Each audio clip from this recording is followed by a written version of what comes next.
बना था, तो आज हम इंशाल्लाह उसको, अच्छा जी यही था।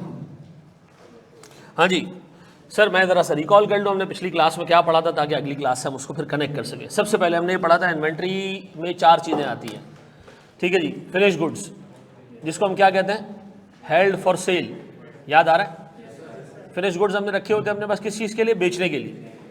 फिर हमारे पास सर दूसरे नंबर पे WIP, क्या बताया था मैंने, held in the process of production. तीसरी चीज़ रॉ मटेरियल और सप्लाईज, ऐसा। तो मैंने आपको एग्जांपल दी थी एक रोटी बनाने वाले होटल की, कि उसमें जो कच्चा आटा है वो रॉ मटेरियल है, जो गुंदा हुआ आटा है वो WIP है, और बनी हुई रोटियां क्या है, फिनिश गुड्स हैं। और उसके पास ऐसे छोटे मोटे पुर्जे जो एक साल में कंज्यूम हो जाते हैं वो क्या है, सप्लाई है। इन सबको मिलाओ तो क्या बनता है, इन्वेंट्री को रिकॉर्ड कब करते हैं, जब कंट्रोल आ जाता है। कंट्रोल का मतलब आप उसको बेच सको, इस्तेमाल कर सको, स्क्रैप कर सको, आपकी मर्जी हो, ठीक है जी। यानी रिस्क एंड रिवॉर्ड आपको मिल जाए, वैल्यू बढ़े फायदा आपको, वैल्यू गिरे नुकसान आपको, ये हमने देख लिया था। सर क्या कंट्रोल गुड्स की पोजेशन के बाद हासिल होता है, हाँ आम तौर पे, लेकिन ऐसा हो सकता है कि दो लोग, सप्लायर और परचेजर, जो परचेज करने वाला और जो बेचने वाला है, वो दोनों म्यूचुअली एग्री करके पोजेशन से पहले ही कंट्रोल ट्रांसफ़र कर दें।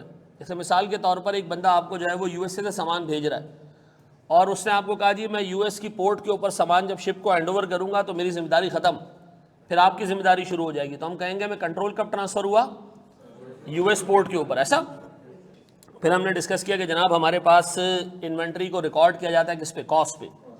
कॉस्ट के 3 कंपोनेंट्स हैं, एक परचेज कॉस्ट है, एक कॉस्ट नेसेसरी या डायरेक्टली एट्रीब्यूटेबल है, और तीसरा हमारे पास कन्वर्जन कॉस्ट है। हमने सिर्फ उसमें एक कॉस्ट कंसिडर की थी, कौन सी, परचेज कॉस्ट हमने कंसिडर की थी, याद आ रहा है। परचेज कॉस्ट में हमने क्या देखा था, purchase price less trade settlement and all sorts of discounts, ठीक है जी। और ऐड हमने किया था उसमें कौन सा टैक्स, नॉन रिफंडेबल। अच्छा, मैं सुबह आपकी स्टडी टेक्स्ट देख रहा था, और माशाल्लाह आपकी स्टडी टेक्स्ट में ब्लंडर्स हैं इन्वेंट्री के चैप्टर में, और सुबह ही मैंने जो है वो ICAP को नोटिफाई भी करवा दिया, और उन्होंने मान भी लिया कि इसके अंदर हैं गलतियां हैं इसके अंदर भैया, ठीक है। तो जो हज़रत स्टडी टेक्स्ट बनाते हैं, ठीक है जी, वो भी हमारी तरह एक ज़माने में टीचर हुआ करते थे, ठीक है। वो अब ICAP के कंसल्टेंट हैं।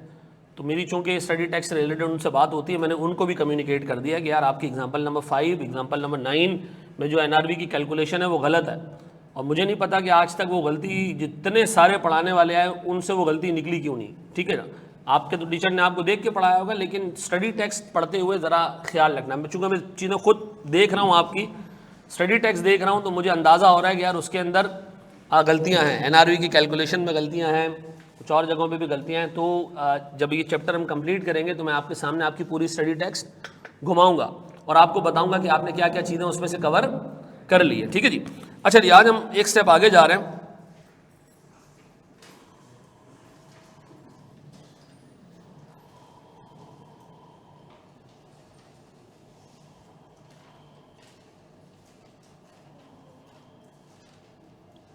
अच्छा जनाब, एक बात बताएं, ये क्यों अपडेट पे चला गया,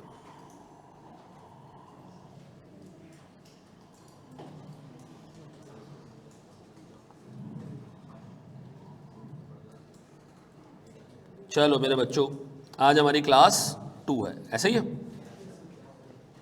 अच्छा, बोर्ड पे लिखना दोस्त, बहुत इंपॉर्टेंट चीज़, बहुत इंपॉर्टेंट चीज़, अच्छे तरीके से एक चीज़ समझना। वो रिफ्लेक्शन आ रहा है इसका, देखो ऐसा टीचर है पर्दे में पढ़ाता है, तो मैं पर्दे का ख़ास एहतमाम है। अच्छा, बोर्ड पे देखिएगा दोस्त, सर ये एज्यूम करें ये है इंडिया, ठीक है जी। इंडिया हमारा दुश्मन नहीं है, पड़ोसी है, दुश्मन नहीं है। मैं इंडिया का कर्जदार हूँ। वो पता है कैसे, मैंने अपनी ज़िंदगी में जितनी अकाउंटेंसी की बुक्स पढ़ी हैं, कॉस्ट एंड मैनेजमेंट अकाउंटिंग की बुक्स पढ़ी हैं, तमाम उन असातिज़ा की पढ़ी हैं जो इंडिया के हैं, ठीक है जी। मैंने इंडिया से अभी बुक्स परचेज़ की हैं ऑनलाइन, ठीक है जी। सॉफ्ट कॉपीज़ जो होती हैं उनके अपने उसके ऊपर चलती है, पोर्टल के ऊपर चलती है, डिजिटल बुक्स हैं, वहाँ मेरे असातिज़ा रहते हैं। इंडिया हमारा दुश्मन नहीं है, हमारा दुश्मन कोई भी नहीं है, ठीक है जी। या पड़ोसी हैं या दूर रहते हैं, ऐसे ही। चलो जी, इंडिया में जो है वो एक बंदा ऐसे मिसाल के तौर पर, उसका नाम है इल्ले, ठीक है जी। इल्ले ने हमें गुड्स भेजनी है, कहाँ पर भेजनी है? कराची भेजनी है। गौर से सुनना। अच्छा, इसको इल्ले को छोड़ दो, इसको कर दो वेणु गोपाल अय्यर, ये से आता है ना। अच्छा जी, ये हमें भेज रहे हैं सर, गुड्स कहाँ से भेज रहे हैं? इंडिया से भेज रहे हैं। इन्होंने क्या किया, इंडिया में हमने इनसे गुड्स परचेज की, उसकी परचेज कॉस्ट थी 100 रुपये। परचेज कॉस्ट का मतलब इसमें से ऑलरेडी डिस्काउंट्स वगैरह लेस, ये परचेज प्राइस नहीं है, ये क्या है? परचेज कॉस्ट है, इसमें सारे डिस्काउंट ऑलरेडी माइनस हो चुके हैं। अच्छा, इंडिया से जब ये गुड्स चलना शुरू होती हैं, इन्होंने आना कहाँ है? कराची। अच्छा सर, ये शिप पे लोड कर दी गई, तो सर हमारे पास शिप पे जो किराया आया पाकिस्तान तक लाने का, वो कितना आया? 20 रुपये। इंटरनेशनली जब आप गुड्स ट्रांसपोर्ट करते हो ना, एक मुल्क से दूसरे मुल्क, जिसमें एक बॉर्डर क्रॉस हो रहा हो, तो उसके लिए ज़रूरी है कि गुड्स की इंश्योरेंस करवाई जाए। क्या करवाई जाए? ये कैरेज ऑफ गुड्स बाय सी एक कानून है, कैरेज ऑफ गुड्स बाय सी, यानी गुड्स की जो वो है ट्रांजेक्शन है सी के थ्रू, यानी समंदर के थ्रू जब आप गुड्स भेजेंगे एक बॉर्डर से दूसरे बॉर्डर पे, तो ये लाजमी है कि उसकी क्या करवाई जाए? इंश्योरेंस करवाई जाए। ये इंश्योरेंस स्टॉक की क्या जिंदगी भर की होती है या सिर्फ ट्रांजिट की होती है? तो सर एक आ गया मेरे पास इंश्योरेंस इन ट्रांजिट, इस पे खर्चा आया जी 10 रुपए का। अब बताओ स्टॉक कितने का हो चुका है? 100। ये स्टॉक पहुंच गया जी कराची, इस पे खर्चा अब तक कितना हो चुका है? 130। अच्छा, हम कहाँ हैं? हम यहाँ पर है जी इशारा फैसल पे, ये हमारी फैक्ट्री है, ठीक है जी। यहाँ तक हमने स्टॉक लेकर आना है। गौर से सुनना, अभी तक सामान पहुंचा गया है कराची पोर्ट पे। कराची पोर्ट पे जब सामान पहुंचा, इस पे अब तक खर्चा कितना हो चुका है? 130 रुपए पक्का। अब जब सामान में रिलीज करवाने गया तो मुझे बताया गया कि जी आपको इस पे करना है सेल्स टैक्स। क्या पे करना है? मैंने कहा भाई सेल्स टैक्स तो सेल्स पे होता है, सेल्स टैक्स तो मैं तो यार ये गुड्स परचेज कर रहा हूं भाई, तो गवर्नमेंट ऑफ पाकिस्तान ने कहा कि भाई आपने इस पे सेल्स टैक्स हमें पे करना है। फिर जब आप ये किसी को बेचोगे, आप उस कस्टमर से अपना सेल्स टैक्स रिकवर कर लेना, लेकिन अभी आपने हमें सेल्स टैक्स देना है। तो मुझे बताओ, मैं जो गवर्नमेंट को सेल्स टैक्स पे कर रहा हूं, ये चला जाएगा या जब मैं इसको बेचूंगा तो कस्टमर से रिकवर कर लूंगा? आप जब इसको बेचोगे ना, तो कस्टमर को बता के बेचोगे कि मैंने इस पे सेल्स टैक्स पे किया, भाई वो मुझे वापस कर।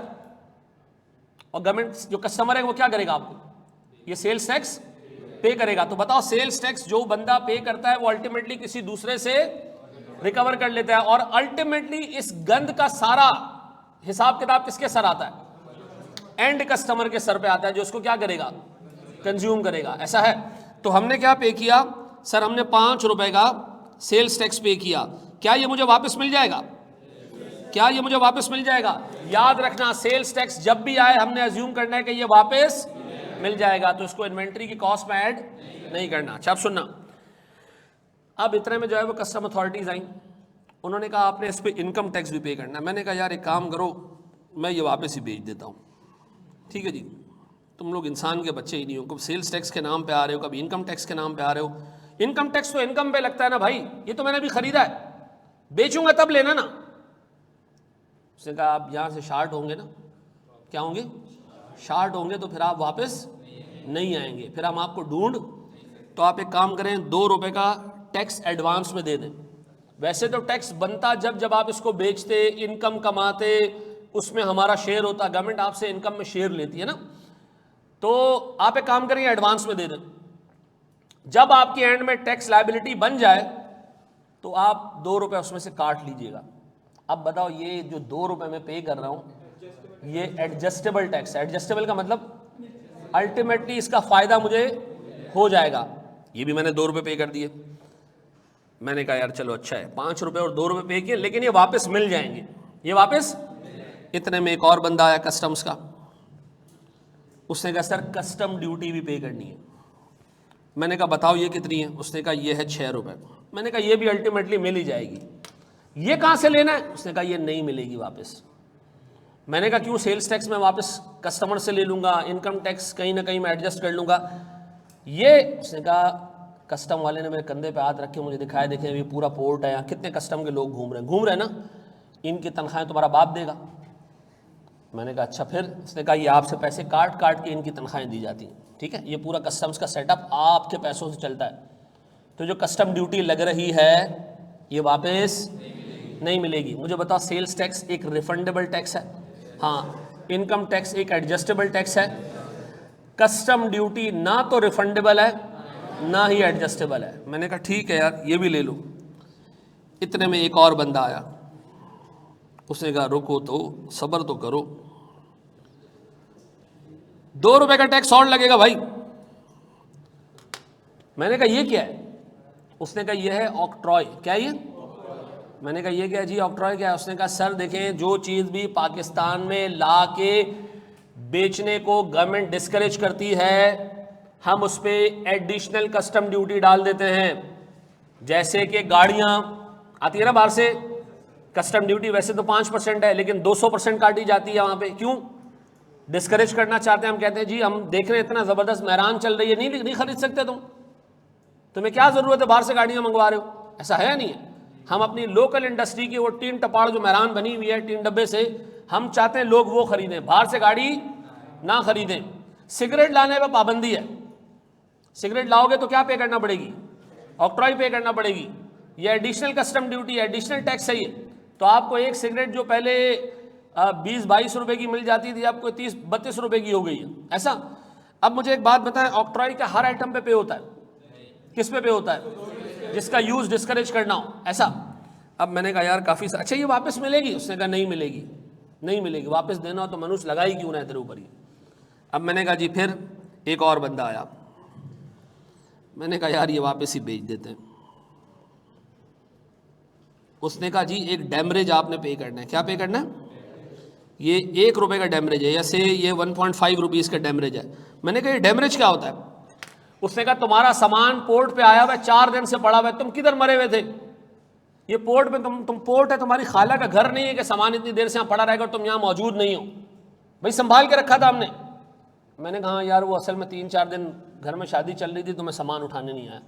उसने कहा अगर आप पहले दिन ही आ जाते ये खर्चा आपको नहीं करना पड़ता, ये पेनल्टी है। क्या ये भी मैंने पे कर दी। ये बात समझ आती है? ये भी मैंने पे कर दी। अब बताओ सामान पे कितना खर्चा हो चुका है? 130, 5, 2, 6 और 1.5 रुपया। ऐसा? अब यहाँ से हमने ट्रक पे सामान लोड किया, ठीक है जी। ट्रक पे सामान लोड करने के लिए मजदूर आए होंगे, उन्होंने मजदूर ने सामान ट्रक पे डाला होगा। ऐसा? कहाँ डाला होगा? ये पूछ रहा हूँ इससे। ट्रक पे ध्यान देना, इधर उधर नहीं देना, ठीक है। अच्छा जी, ट्रक पे डाला होगा सामान, तो ट्रक पे डालने के खर्चा आया होगा, उसको हम कहते हैं हैंडलिंग चार्जेस। क्या चीज? हैंडलिंग चार्जेस हमने 1 रुपया पे किया। ट्रक आया होगा कहां पर? फैक्ट्री पे। सीधा सीधा आया, कहीं नहीं उल्टा। यहां के ट्रक खड़ा है, इंसान बन जाओ। यहां ट्रक आ चुका है सर, अब ट्रक से सामान क्या करना है? उतारना है। उसको क्या कहते हैं? Unloading charges. अनलोडिंग चार्जेस हमने पे किया 1 रुपया। अब ये सामान कहां जाएगा? ये जाएगा फैक्ट्री के अंदर, लग जाएगा रैक्स में। क्या आपका इरादा यही था कि फैक्ट्री तक रैक्स में लाके लगाना है? हाँ, ये क्या थी हमारी डिजायर्ड लोकेशन? क्या थी? स्टैंडर्ड आपसे कहता है IS2, सामान खरीदने से लेकर उसको डिजायर्ड लोकेशन तक लाने पे जितने जरूरी, क्या चीज, जितने जरूरी खर्चे होंगे वो भी इन्वेंट्री में ऐड होंगे। खरीदने से लेकर डिजायर्ड लोकेशन तक ले जाने पर जितने भी खर्चे होंगे और वो क्या हो, जरूरी हो, वो भी क्या होंगे, इन्वेंट्री की कॉस्ट में ऐड होगा। आपने इन्वेंट्री खरीदी कितने की थी? 100 रुपए की। क्या शिप का किराया पे करना जरूरी था? उड़ा के तो नहीं ला सकते थे, शिप का किराया तो पे करना जरूरी है ना। क्या इंश्योरेंस एंड ट्रांजिट ऑप्शनल थी? आपने करवाई है? नहीं सर लाजमी है सर, ये लॉ में लाजमी है, ये ऑप्शनल नहीं है, लाजमी है। अच्छा जी, फिर आपसे पूछा जा रहा है क्या सेल्स टैक्स? हम कहेंगे नहीं नहीं, सेल्स टैक्स ऐसा अमाउंट है जो एक दफा पे कर दिया वापस मिल जाएगा, तो इसको इन्वेंट्री की कॉस्ट में नहीं डालना। फिर इनकम टैक्स, ये भी नहीं डालना क्योंकि ये भी वापस मिल जाएगा। कस्टम ड्यूटी ये डालनी है, क्यों? ये हमने पे करनी है और ये वापस। अच्छा, ऑक्ट्रॉय ये भी डालनी है, ये पेनल्टी नहीं है भाई। डैमरेज ये नहीं डालनी, क्यों? ये जरूरी खर्चा है? नहीं सर, ये अवॉइड किया जा सकता था ना। कैसे अवॉइड किया जा सकता था? पहले दिन आ जाते भाई, तो डैमरेज कभी भी कॉस्ट का पार्ट नहीं बनेगा। अच्छा, फिर हैंडलिंग चार्जेस, हाँ सर ये जरूरी है, ट्रक पे डालेंगे तो ट्रक लेके जाएंगे ना, फिर ट्रक से अनलोड भी तो करना पड़ेगा, हैं? अब बताएं, डिजायर्ड लोकेशन पे पहुंच गए, सारा खर्चा आपने क्या करना है? ये इन्वेंट्री की कॉस्ट में। अब बताओ, इन्वेंट्री जो मेरी सामने रैक्स में लगी हुई है, इनकी कॉस्ट क्या है? इसकी कॉस्ट क्या है? हम कहेंगे जी इसकी कॉस्ट है 100, 20, 10, 6, 2 और 1 रुपया और 1 रुपया, कितने हो गए? 140 ऐसा। अब बताओ, इसमें परचेस कॉस्ट एक तरफ और बाकी सारे खर्चे जो उसको डिजायर्ड लोकेशन पे लाने के लिए जरूरी थे, उसको हम कहते हैं cost attributable to acquisition.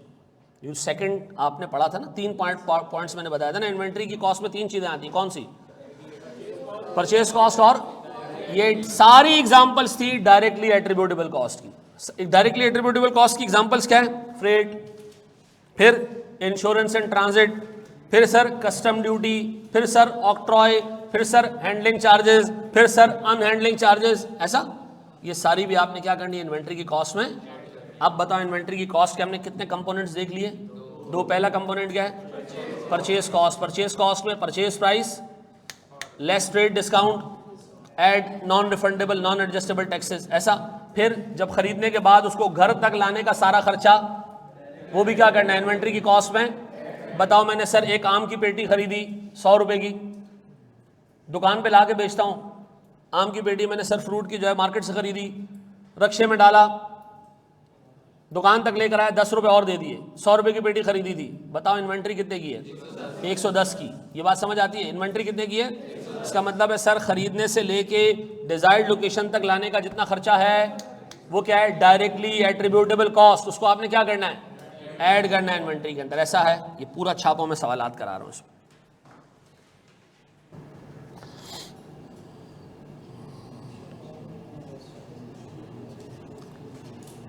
Sir मेरा अच्छा यार, एक बहुत इंपॉर्टेंट चीज़ तुम लोगों से मैंने डिस्कस करनी थी। आप सबको CEN अलॉट होगा? CEN है? CN होता है ना, कुछ नंबर होता है कोई। अच्छा, ICAP ने ना हमें अभी एक अपॉर्चुनिटी दी है कि ICAP का एक पोर्टल खुला है जिस पे डिजिटल स्टडी टैक्स मौजूद है। डिजिटल स्टडी टैक्स क्या होते हैं वो अभी आप खोल लोगे तो आपको अंदाज़ा हो जाएगा। अच्छा, इसमें हमने पहल की, हमने ICAP को रिक्वेस्ट की है कि हम अपने बच्चों से रिव्यू करवाएंगे, तो जब क्लास ख़त्म हो रही हो ना तो एक पेपर हम सर्कुलेट करेंगे, उस पर सबके CEN मुझे चाहिए, ठीक है, ताकि मैं वो ICAP को आज भिजवा दूँ एक्सेल शीट बना के। कल तक आपको एक पोर्टल मिलेगा ICAP की वेबसाइट पे, आप अपने CEN से उसको लॉगिन करेंगे और उस पर आपको जो किताबें मिलेंगी वो डिजिटल बुक्स होंगी। अच्छा, ये बाकी किसी कॉलेज को अभी नहीं दिया गया, हमने खुद वॉलंटरी ये ऑप्ट किया है और 30 दिन का टाइम हमारे पास है। आप उसको देखें, उसमें किताबें देखें, उसको जो है वो थोड़ा सा एक्सप्लोर करेंगे उसमें किस तरीके से डिजिटल बुक्स पड़ी हुई हैं। यानी जो आपकी स्टडी टेक्स्ट बिल्कुल रूखी सूखी ऐसी पड़ी है ना, वो वैसी नहीं है उसके अंदर। उसमें एक कॉन्सेप्ट है, उसके अंदर क्वेश्चंस हैं, फ्लैश कार्ड्स हैं, ठीक है जी। उसके अंदर आप अपने नोट्स टाइप कर सकते हो। तो ये जब 30 दिनों में हम बता देंगे ICAP को, तो फिर ICAP ये बाकी के कॉलेजेस के लिए जो है वो ये खोल देगा, ठीक है ना। तो हमने वॉलंटरीली खुद उनको कह दिया कि यार मैं अपने कॉलेज से रिव्यू करवा देता हूँ, तो अभी इस वक्त ये आपके पास होगा, तो उसको खोल के चेक कर लेना। बड़ी ज़बरदस्त चीज़ इन्होंने जो है वो, और इस पर करोड़ों रुपये खर्च कर रहा है ICAP सारी स्कीम के ऊपर कि किताबें हमने डिजिटाइज कर रहे हैं। डिजिटल बुक्स क्या होती हैं, आइडिया कुछ नहीं? आइडिया किसी ने डिजिटल बुक्स देखी हैं? PDF की बात नहीं कर रहा हूँ मनुष्य, वो डिजिटल नहीं है जी। देखिए डिजिटल बुक्स, देखो डिजिटल बुक्स ऐसी होती हैं, आप किताब खोलोगे ना तो आपके पास एक कॉन्सेप्ट है, उसी पे आप क्लिक करोगे, उसका जो है वो एक MCQ बन के आ जाएगा। वो आप सॉल्व कर लें। उस पर उसी पे आपके पास ना नोट्स की जगह होगी, आप उस पर नोट्स टाइप कर सकते हैं अपने। अगली दफ़ा खोलेंगे वो नोट्स आपको वहीं मिलेंगे, यानी आपका एक पर्सनल जो है वो डिजिटल बुक हो जाएगी, जिस पे आप राइटिंग भी करें, जो भी करना है वो आपके पास जो है वो वहाँ मौजूद होगा। अच्छा, हर सवाल की समरी, हर कॉन्सेप्ट की समरी भी मौजूद है, फ्लैश कार्ड जिसको कहते हैं, ताकि जब एंड में आप रिवीजन कर रहे हो तो फिर आपको पूरी पूरी किताब ना देखनी पड़े, वो फ्लैश कार्ड घुमा लेंगे, सारी चीज़ें घूम जाएंगी। तो लोगों ने मेहनत बहुत की है, ये आई कैप वालों ने की है, ठीक है, तो उसका फ़ायदा आप लोगों ने उठाना है, ठीक है जी मेरा बच्चा। क्या चीज़ नहीं आया तो नहीं आया, हमारे पास 20 भी हो जाएंगे तो बहुत है, जिसका आ गया उसको मिल जाएगा भाई। सी कितने लोगों को सी नहीं मिला है? तो मनुष्य, जब मैं पूछ रहा हूं तो बता क्यों नहीं रहे हो? हैं? सेकेंड ईयर के रिजल्ट के बाद आता है। चलो खैर भाई, जितने भी है ना मुझे 12-13 दे देना, 20 दे देना, मैं एटलीस्ट उनको तो दिला देता हूँ ना, ठीक है जी। अब आपका शनाख्ती कार्ड नहीं बना तो आपकी शादी नहीं हो सकती है। हाँ, नहीं, शादी का शनाख्ती कार्ड पाकिस्तान में चाहिए होता है, ये आपको पता होना चाहिए। बालिग आदमी की शादी होती है, नाबालिग की नहीं होती है। रजिस्ट्रेशन बगैर शनाख्ती कार्ड की नहीं होती है। अच्छा भाई, एक चीज़ और, आपको आई कैप के एग्ज़ाम से पहले रजिस्ट्रेशन करानी है। बहुत सारे बच्चे एग्ज़ाम की जो फ़ीस की डेडलाइन आती है उस वक्त उनको याद आता है कि यार हमने तो एग्जाम्शंस क्लेम करनी थी, हमने तो ये करना था, वो करना था, निकल जाएगी डेट। तो ये अपडेट रहना। मैं अभी एक आई कैप का फोकल पॉइंट है, उसका मैं आपको नंबर दे दूंगा, सही शहजाद गनी नाम है उनका, ठीक है। मेरे रेफरेंस से आप बात कर लिया करना, उससे जो गाइडेंस है वो आपको फर्स्ट हैंड गाइडेंस दे दिया करेगा, ठीक है। मैं आपको नंबर एंड में देता हुआ जाऊँगा, बस याद दिला देना मुझे। डन है जी, बड़े एक स्टेप आगे।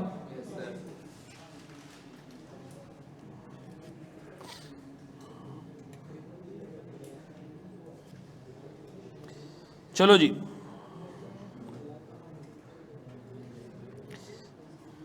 यार एक बात बताओ, ये कस्टम अथॉरिटीज एक बंदा होता है, एक आपने नाम सुना होगा कस्टम क्लियरेंस एजेंट, ये क्या होता है? एक है कस्टम अथॉरिटी जो पुलिस वाला है वहां पे, और एक आपका बंदा है जो कस्टम से क्लियर करवा के दे रहा है, वो क्या कहलाता है? Clearing agent. क्या कहलाता है? आप आज तक जिंदगी में कभी पोर्ट नहीं गए हो, आपको पता ही नहीं है कस्टम वालों सामान कैसे क्लियर करवाया जाता है, तो आप किसको अपॉइंट करते हो? एजेंट को, कि यार सामान निकलवा दे यार। इस एजेंट को जो तनख्वाह दी जाती है, क्या ये भी जरूरी खर्चा है? हाँ, ये भी आप क्या करोगे? ऐड करोगे। चलो सर शाबाश, इस सवाल मुझे सॉल्व करके दो।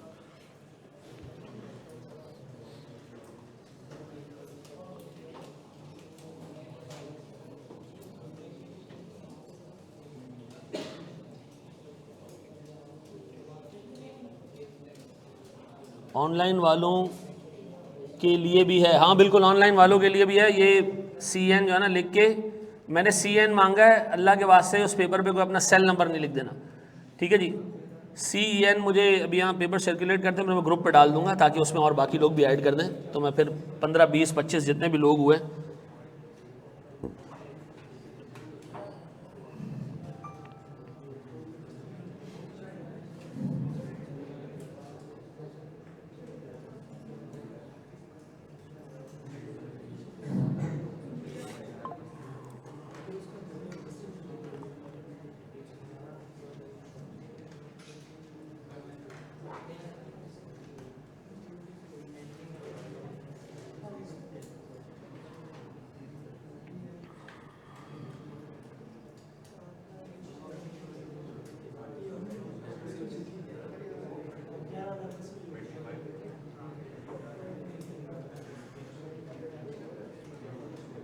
चलो जी प्यारे बच्चों, हो गया? हाँ, ऑक्ट्रॉय लेंगे ना, लेंगे, लाजमी लेंगे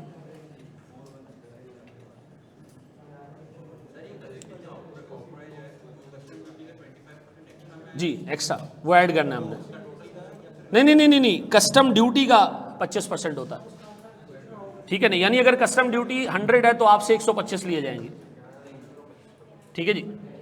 तो आपने ऐसी 11,200 का 25% और निकाल लेना जी मेरे बच्चों। हो गया?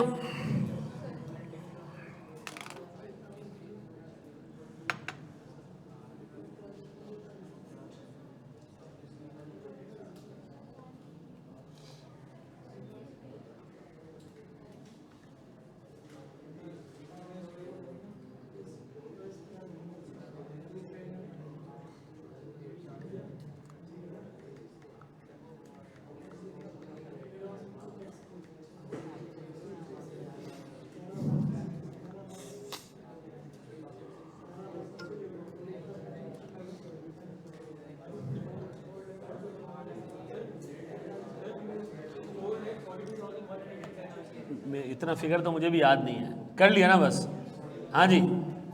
अच्छा, अगर मैंने कभी किसी दिन गलती से ऐसे ना, मैं ऐसे टहलता हुआ आया ना और मुझे नज़र आया कोई काम नहीं कर रहा, तो मार वार तो नहीं सकता, मैं उसको जलील बहुत करूँगा, ठीक है? नहीं, अब भी अगर तुम्हें मार के सिखाना पड़े तो फिर हो गया काम ना, अल्फाज ज़्यादा भारी होते हैं। अब वो वाला टाइम आ गया।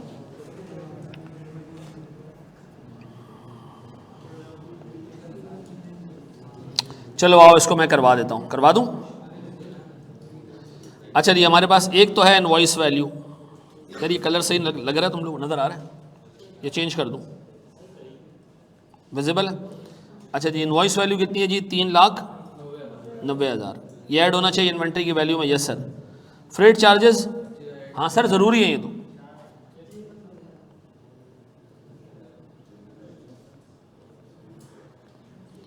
₹25,000। यार क्या होते हैं फ्रेट चार्जेस?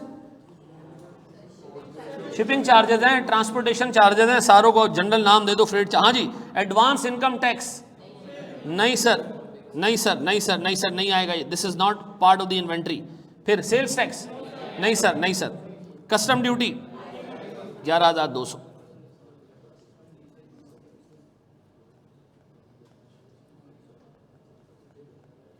फिर मेरे बच्चों, ऑक्ट्रॉय? Yes sir. अब ये 11,200 का 25% है, कितना? 2,800। बेटा तुम जो बोलोगे मैं तो वो लिखूंगा ना, फिर पूछूंगा तुमसे कि कैसे आया ये। डैमरेज? नहीं सर, डैमरेज नहीं आएगा। फिर हैंडलिंग एंड ट्रांसपोर्टेशन? हाँ सर, बिल्कुल आएगा जी मेरे बच्चे। Handling is 4,3। क्या इंश्योरेंस एंड ट्रांजिट भी आएगा?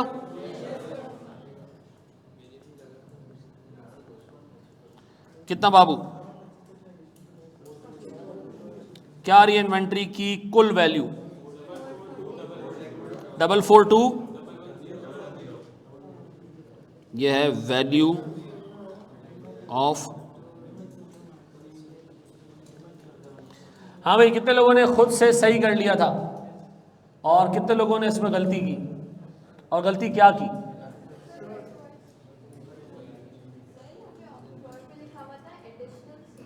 हाँ, एडिशनल सीडी का मतलब है आपने जो कस्टम ड्यूटी पे की है ना, 25% और पे करनी है। यानी अगर ये 100% कस्टम ड्यूटी है तो आपने 25% एडिशनल पे करनी है, यानी आपने कस्टम ड्यूटी का ही 25% और निकाल लेना, ठीक है? जैसे आपने कस्टम ड्यूटी पे की 11,200 रुपये, किसी सर्टन तरीके से उन्होंने निकाली होगी, उन्होंने कहा जी आप 25% और दे दें। 25% किसका? इसी कस्टम ड्यूटी का 25%। अब इसका 25% निकालोगे तो कैसे निकलेगा? 11,200 इंटू 25%, देखो कितना आ रही है? 2,800। तो इसका मतलब है इंस्टेड ऑफ पेइंग 11,200 आप पे करेंगे 11,200 प्लस 2,800, ठीक है जी। और जी, और क्या गलती की थी?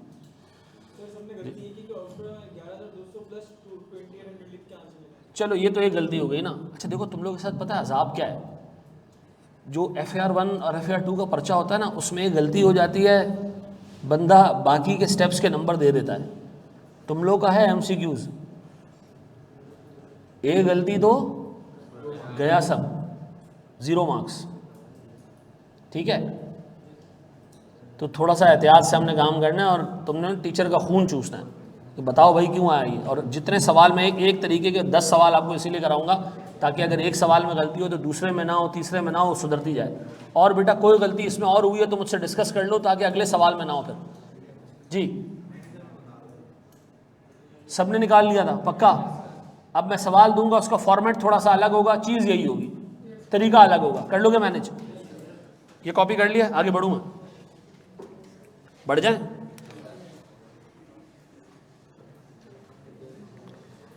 चलो, अब आपको सवाल ऐसे दिया जा रहा है, अंग्रेजी पढ़नी है आपने जी। अब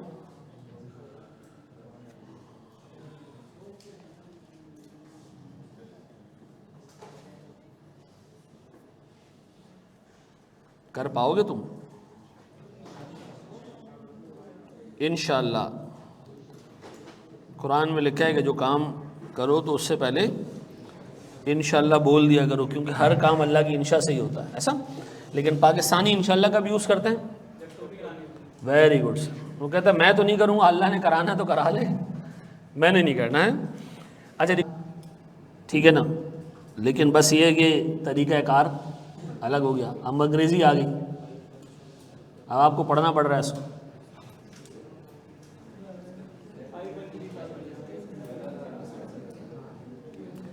इसका आईए के रिजल्ट का परसेंटेज क्या है? जनरल कितने परसेंट आता है रिजल्ट इसका?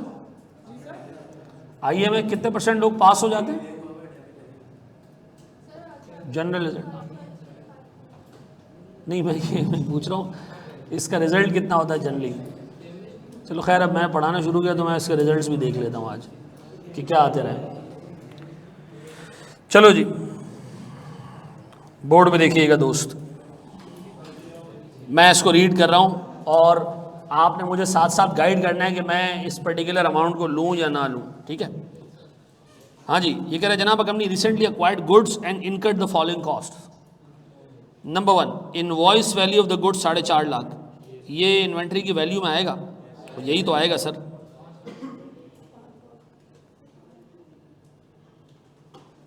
कितना? 4.5 लाख।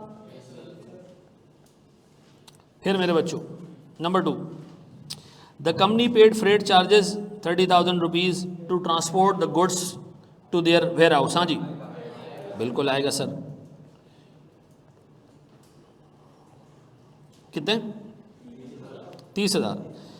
देखो मैं आपको एक बात बताता हूँ, ये मैं यहाँ 1 मिनट के लिए ना सवाल रोक रहा हूँ आपसे, एक छोटी सी डिस्कशन कर रहा हूँ। इस प्रोफेशन में ना अगर आप में 2 आदतें हैं ना, आप चाहे जिस तरह के भी इंसान हैं, अगर आप में 2 आदतें हैं ना, आप यकीन करो अल्टीमेटली क्वालिफाई कर जाओगे। अगर आप में 2 चीज़ें हैं, ठीक है। पहली चीज़, जब आपको समझ नहीं आता ना, आप में इतनी इस्तिताअत अल्लाह ने आपको दी है कि आप ज़ुबान खोलते हो, टीचर को कहते हो रिपीट करें यार ये नहीं आया समझ में, ठीक है। अगर ये चीज़ आप में नहीं है ना, मैं आपको आज बता दूँ, आप शायद थोड़ा आगे तो चले जाओगे लेकिन बहुत आगे जाके फेल हो जाओगे, और फिर ऐसे फेल होते रहोगे कि फिर कोई तुम्हारी हेल्प नहीं करेगा। क्योंकि इस प्रोफेशन में जो बंदा हेल्प सीख नहीं करता ना, हेल्प नहीं मांगता है, तो वो बंदा कामयाब नहीं होता। ये मैं आपको फैक्ट बता रहा हूँ, ठीक है जी। दूसरी बात कंसिस्टेंसी होनी चाहिए। अगर कोई बंदा आपको ये कहता है कि यार इस प्रोफेशन में आपको दिन रात पढ़ना पड़ता है, 12-12 14-14 घंटे पढ़ना पड़ता है, बकवास, ऐसा कुछ भी नहीं है। जितना टाइम आप क्लास लेते हो उसका 25% टाइम उसको रिवाइज करने में लगता है। अगर आपकी आदत ये है कि घर जाते ही क्लास की भी चीज़ें आप रिवाइज कर लेते हो, 25% टाइम उस पर लगा लेते हो, आप यकीन करो आराम से क्वालिफाई हो जाओगे। अभी तो तुम्हारी इसलिए भाग दौड़ लगी हुई है कि 5-5 पर्चे उठाए हुए तुमने, लेकिन पर्चे आसान हैं, पीआरसी के पर्चे मुश्किल नहीं है, एक रीजनेबल मेहनत से बंदा पास हो जाता है। कैफ में आओगे, 3 पेपर उठाओगे, मैं आपको आज बता दूं, आपका बैकग्राउंड, आपकी पास परसेंटेज, ठीक है जी, आपका जो है वो सारा हिसाब किताब, ये कोई मायने नहीं रखता। मायने ये रखता है कि आपको एक चीज़ समझ नहीं आती है, आप स्लो लर्नर हो, आप तेज़ नहीं आती समझ में, आप रोकते हो टीचर को, सर नहीं आया समझ में, सर वापस बता दें, सर मैं ऐसे खाली नहीं जाऊंगा सर। अगर ये आदत है ना आप में, आप नहीं होगे फेल, मैं आपको बता रहा हूँ। आप लोगों में एक साइकोलॉजिकल ग्लिच है। आप क्या करते हो जी, यार मैं पूछूंगा तो टीचर बोलेगा अभी तो मैंने बताया, क्या सो रहे थे, अंधे हो तुम? ऐसा नहीं है। बहुत सारे टीचर्स डांट भी देते हैं, कोई मसला नहीं, डीट बन जाओ, सर फिर भी समझा दें सर, हाँ मैं वही हूँ जो आप सोच रहे हैं, लेकिन सर फिर भी समझा दें। टीचर समझा देगा आपको, इसका नुकसान नहीं होगा। मैं अपने टीचर्स का दिमाग खा जाता था, बताएं सर, दोबारा बता दें, और सर खैर जलील करके दोबारा बता दें। मैं तो सवाल ही ऐसे शुरू करता था, जो टीचर्स मुझे लगते थे ना कि यार ये अभी मैं पूछूंगा तो जलील कर देगा, तो मैं उसको बोलता था सर जलील होने के बाद मुझे बता दें, जलील करने के बाद मुझे बता दें कि ये कैसे आया। तो खुद से आगे से मुस्कुराने लग जाते थे, यार तुम बड़े आरामखोर हो यार, ये लो यार दोबारा पूछो। और मैं तुम्हें ऑनेस्टली बताऊं, मैं अपनी ज़िंदगी का सबसे बड़ी अचीवमेंट पता है क्या समझता हूँ? ये ICAP का बोर्ड है जिसपे रिज़ल्ट लगा हुआ है कैफ का, ठीक है जी। मैंने कैफ के एक अटेम्प्ट में 5 पेपर्स दिए थे जिसमें मैंने कैफ क्वालिफाई किया, ठीक है जी। ये खड़े हुए 2 लोग जो मेरे दोस्त हैं, ये देख रहे हैं इस बोर्ड की तरफ, रिज़ल्ट की तरफ, ठीक है जी। और मैं इनके पीछे खड़ा हूँ, इनको पता ही नहीं है, और ये मेरी उस पे नाम पे हाथ रख के कहते हैं ये चे भी पास हो गया। समझ रहे हो ना, मैं बोलना नहीं चाह रहा, अल्फाज रिकॉर्ड हो जाएगा ना यहाँ पे। ये चे इंसान भी पास हो गया। दिमाग खा जाता था टीचर का, इसको आता जाता कुछ नहीं था, लेकिन बस मैंने कहा यार इसका मतलब है मैंने अचीव कर लिया जो अचीव करना था। ठीक है जी। आपको दुनिया कुछ भी समझे, आपने ढीठ बन के सवाल पूछना है टीचर से, भाई वापस समझाओ, भाई दोबारा समझाओ, नहीं आया समझ में। आप लोग जब चुप हो जाते हो ना आगे से, ये हमारी कौम का अलमिया है, कोई कुछ भी करके चला जाए हम जवाब नहीं देते। ठीक है भाई, कोई मसला नहीं। अभी मैंने कहा कितने लोगों ने कर लिया, किसी ने हाथ खड़ा किया, किसी ने नहीं किया। जिसने नहीं किया उसने मुझे बताया मैंने ये गलती की। बहुत सारे लोग खामोश बैठे रहे। ये वो लोग हैं जो शायद क्वालिफाई हों, शायद ना हो। और जिसने कहा कि सर मुझसे ये गलती हुई थी, ये मैं आपको कंफर्म बता रहा हूँ, इवेंचुअली वो क्वालिफाई हो जाएगा। अब बताओ भाई, मेरी क्लास में इतनी मैं तुम्हें लिबर्टी दे रहा हूँ, जिस तरह का सवाल हो मुझसे पूछ लेना, मैं तुम्हें सुकून से रुक के जवाब दे दूंगा। कभी हटी हुई होगी तो तुम्हें डांट के जवाब दे दूंगा, ठीक है जी, लेकिन जवाब ज़रूर दूंगा। ये नहीं बोलूँगा कि दोबारा घर जाना लेक्चर ले लेना, मैं तुम्हारे बाप का नौकर नहीं हूँ। नहीं भाई, नहीं। उस्ताद जो चीज़ सिखाता है उसकी मॉनेटरी वैल्यू नहीं होती है। आप जब यहाँ से क्वालिफाई करके जाओगे ना कहीं देखो, पीआरसी से निकलने के बाद ना एक बच्चा एवरेज मुझसे 4-5 सब्जेक्ट ज़रूर पढ़ता है। मैं पढ़ाता टोटल 8 सब्जेक्ट्स हूँ, ठीक है ना। तो जो क्वालिफाई हो जाओगे ना और तुम्हें पहली सैलरी मिलेगी ना, पाकिस्तान से दुबई चले गए, तुम्हें 14,000 15,000 धर्म की स्टार्टिंग सैलरी मिली, तो 80 रुपये से अगर मल्टीप्लाई करो तो 15,000 धर्म कितने, 12 लाख रुपए बनते हैं। तो जो तुम्हारे एक्सपेंसेस हुए थे ना पूरे सीए में, उसका पे बैक पीरियड है पहले महीने की सैलरी। उस वक्त बच्चे को याद आता है, हाँ यार मेरे उस्ताद ने जो चीज़ मुझे पढ़ाई थी ना, और मैंने उसके लिए दिए थे 15,000 रुपये, वो भी 8,000 के डिस्काउंट के बाद। उसकी वैल्यू 15,000 रुपये नहीं थी, उसकी क्या वैल्यू है, लाइफ टाइम वैल्यू है। तो जब एक जगह से तुम्हें अल्लाह फैज़ दे रहा है तो तुम अपना लोटा उल्टा नहीं कर दो। हाँ, सवाल पूछो, नहीं समझ आ रहा दोबारा पूछो, नहीं समझ आ रहा दोबारा पूछो। अगर आप में ये आदत है, मैं आपको बाखुदा बता रहा हूँ, आप इवेंचुअली क्वालिफाई कर जाएंगे। लेकिन जिसमें शर्म है, झिझक है, ये बंदा अगर मनुष्य किसी जगह पे क्वालिफाई कर भी जाए, ये कभी टॉप मैनेजमेंट में नहीं आएगा। आपको क्या लगता है, आपका प्रोफेशन कोई डॉक्टर की क्लिनिक थोड़ी है कि अंदर बैठा हुआ मरीज आ रहे हैं, चेक कर रहे हैं, वो एक ही बंदे से बात कर रहे हैं। नहीं, एक टाइम आएगा आप कंपनी के सीएफओ बनोगे, पूरा शेयर होल्डर्स आपके सामने बैठे होंगे, कोई 2,500-3 हज़ार बंदा बैठा होगा किसी हॉल में, किसी ग्राउंड पे, आपको उनको खिताब करके बताना होगा जी हमने इतना डिविडेंड दिया। वो आपको गालियां दे रहे होंगे आगे से कि इतना कम क्यों दिया। आपको डिफेंड करनी है, चीज़ें बतानी है, बोर्ड के सामने आप प्रेजेंटेशन दे रहे होंगे। तो ये अंदर की जो आपको एक अंदर जो इंसान बता रहा है ना कि तुम बेवकूफ़ हो, गधे हो, तुम्हें नहीं आता, कुछ सवाल नहीं पूछना, पता नहीं सामने वाला क्या सोचेगा। नहीं, मैं आज सुबह बीकन हाउस गया अपनी बेटी को स्कूल से निकालने के लिए, इसलिए कि मेरा थोड़ा सा मॉडल अलग है। मैं बच्चों को पढ़ाता हूँ 5th क्लास तक, मैक्सिमम 6ठी जमात तक। उसके बाद उनको निकाल के 2 साल उनकी मैथ्स और इंग्लिश पे काम करते हैं और अकाउंटिंग के ऊपर, ठीक है जी। बच्चा हो जाता है 12 साल का, 13 साल का, उसको डायरेक्ट मैं इसी से शुरू करा देता हूँ। 13 साल में जब बच्चा इसी से शुरू करता है, 17 साल तक कंप्लीट कर लेता है। उसके बाद वो आर्टिकल शुरू करता है, 20 साल में वो क्वालिफाइड चार्टर्ड अकाउंटेंट बन जाता है, ठीक है जी। ICAW की 2 एग्जामिशन, 2 पेपर्स देके वो क्वालिफाई कर जाता है, वो आपके बिल्कुल हम पल्ला आ जाता है। और हमारे यहाँ 20 साल में बच्चा क्या कर रहा होता है, इन्वेंट्री की वैल्यूएशन सीख रहा होता है, ऐसा है। तो मैं जब ये निकलवाने गया ना बच्चे को, तो उन्होंने कहा जी एक एग्जिट इंटरव्यू होगा। तो मैं बैठा हुआ था एग्जिट इंटरव्यू देने के लिए, वाइफ मेरे साथ थी मेरी, तो जिसकी बेटी है वो, आसान जवाब, ठीक है, तो जिसकी बेटी है वो बैठी हुई थी। तो इतने में जो है, ये परेशान नहीं होना, मेरी 2 वाइफ्स हैं, बच्चे ने सवाल वैलिड पूछा है, गलत नहीं पूछा, ठीक है। वो कंफ्यूज हो जाते हैं लोग, यार कैसा सवाल पूछ लिया, कोई टेंशन नहीं, ठीक है। अच्छा जी, तो उस आप बैठे में कोई 30 मिनट गुजर गए, लिफ्ट नहीं कराई। मैं अपनी वाइफ को बोला, उससे पूछो यार कि पागल थोड़ी हैं बैठे हुए यहाँ पे यार। अब मैं अपनी वाइफ का छोड़ दूँ ना, अभी बुला लेगा, रुक जाओ। मैं उठा, मैंने कहा जी और कितना टाइम लगेगा। उन्होंने कहा जी बस 5 मिनट में आपको बुला रहे हैं। मैंने कहा देखा, हम फारिग तो नहीं बैठे हुए ना, अपना काम वाम छोड़ कर आए हैं सारे, एग्जिट इंटरव्यू देने हैं जिसका मुझे कोई फ़ायदा नहीं है, आपके डाटाबेस में चीज़ें जा रही होंगी, तो मैं क्यों बैठूं। ये वाला एटीट्यूड होना चाहिए तुम्हारा। जब एक चीज़ नहीं आ रही है, समझ नहीं आ रही है, बात नहीं, तो बात तो करो। तुम लोगों में बात ना करने वाली, एक बंदा चुप करके बैठा हुआ है, इन्वेंट्री का टॉपिक निकल गया, वो मनुष्य, उसको कुछ समझ नहीं आया, वो बैठा हुआ एक अल्लाह का फरिश्ता आएगा, उसके अंदर यूएसबी डालेगा और उसको समझ आना शुरू हो जाएगा। नहीं भाई, आपने पूछना है, समझना है। एग्जिट इंटरव्यू दिया, वो प्रिंसिपल मुझे कह रही है मैंने भी अपनी बेटी को यही कराना है जो आप करवा रहे हो। मैं तो हैरान हो गई हूँ, ये कैसे करवाओगे आप? बताया मैं ऑलरेडी मेरी 2 बेटियां कर चुकी हैं। मेरी बड़ी वाली बेटी है जैनब, उसकी 15 साल एज है, उसने 13 साल में इससे शुरू किया था, उसके 9 पेपर्स हो चुके हैं। ठीक है जी, वो अगले 1.5 साल में इसी से फारिग कर देगी, क्वालिफाई कर लेगी। ये आपके अम्मा अब्बा को नहीं पता था, लेकिन तुम्हें पता होगा। अपने भतीजों भांजों सबको मैं आपको रूट बताऊंगा पूरा कि कैसे बनाते हैं इसके लिए। ठीक है जी, मैं समझाने का मकसद क्या था, ये था कि यार जब एक चीज़ नहीं आ रही है, यार बात करना सीखो, बोलना सीखो। आप लोग मुरव्वत में बात नहीं करते हो यार, अच्छा मैं सवाल पूछूंगा बेवकूफ़ लगूंगा। आज मेरी क्लास में मैंने इतना बड़ा आपको भाषण दिया है, आपने आगे में मुझसे कोई सब्जेक्ट पढ़ना है ना, एक तरीका रखना, कुछ भी समझना है सवाल पूछना है आप लोगों, ये वादा है।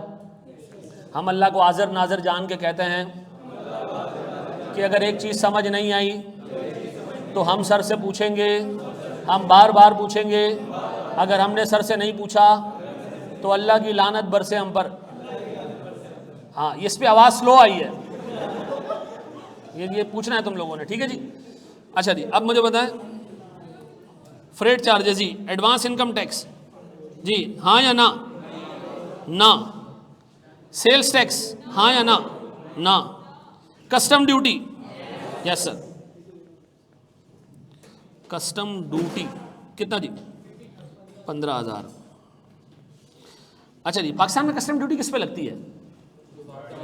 परचेस प्राइस पे, जिस पे आपने परचेस किया होता है, जो लिखा होता है। नहीं, पाकिस्तान में दुनिया के वाहिद अथॉरिटी है जहां कस्टम ड्यूटी लगती है असेस्ड वैल्यू के ऊपर। किसके ऊपर? ऐसा क्यों? मेरा दोस्त है, वो मुझे जापान से चीज़ें भेज रहा है, मैंने कहा यार 15 लाख की मशीन पे लिख दे $1, वो तो लिख देगा ना, यहाँ आएगा क्या $1 पे कस्टम ड्यूटी लगेगी? नहीं, कस्टम ड्यूटी लगती है किसके ऊपर? कस्टम अथॉरिटीज उसको सर्च करती है इंटरनेट पे कि इस मशीन की वैल्यू कितनी है, वो निकाल के उस पर टैक्स लगाती है, क्योंकि उसको पता है कि आप लोग कितने बड़े हरामखोर हो। अच्छा जी, कस्टम ड्यूटी आगे 15,000, ऑक्ट्रॉय 20%। जी मेरा बच्चा, अंदाज़ा लगाया था, ठीक है ना। जैसे अभी मैंने एक ये जो माइक मैंने पहना हुआ है ना, ये तो मैंने लोकल लिया है, एक मैंने अभी मंगवाया तो मुझे मिला कोई 1 लाख रुपए का, ठीक है। उस पर वैल्यू लिखी हुई है $20, तो उसने उस पर टैक्स लगाया 30,000 रुपये का। मैंने कहा जालिम, 30,000 का टैक्स। उसने कहा यार ये हमें पता है कि $20 का तो नहीं है। खैर फिर देना पड़ा मुझे, कस्टम ड्यूटी लगाई उसने। हाँ जी, इसका 20% कितना जी? असेस्ड वैल्यू का मतलब होता है अंदाजे की वैल्यू, 3,000। फिर जी, फिर मेरे बच्चों, हाँ जी, डिले किया हमने पोर्ट पे, हम जो है वो चरस लगा के सो रहे थे, टाइम निकल गया, ये लेना नहीं। फिर handling and transportation, yes sir, कितना? 5,000, देन 5,500, सॉरी। फिर मेरे बच्चों, इंश्योरेंस एंड ट्रांजिट 10,000, कितना? 530,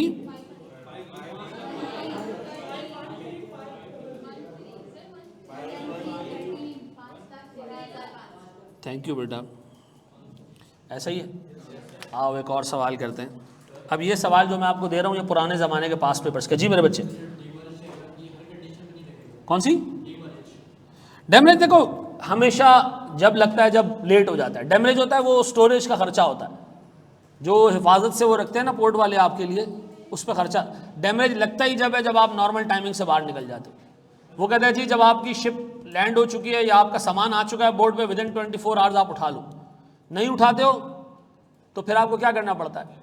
डैमेज देना पड़ता है। अभी आप देखें ना कि बहुत सारे लोगों के पोर्ट पे सामान आए, प्रैक्टिकली आपको बता रहा हूँ, लोगों के पास पैसे पे करने के लिए डॉलर्स नहीं थे, तो पोर्ट से सामान रिलीज़ ही नहीं हुआ। रिलीज़ नहीं हुआ तो उन पर क्या लगता रहा?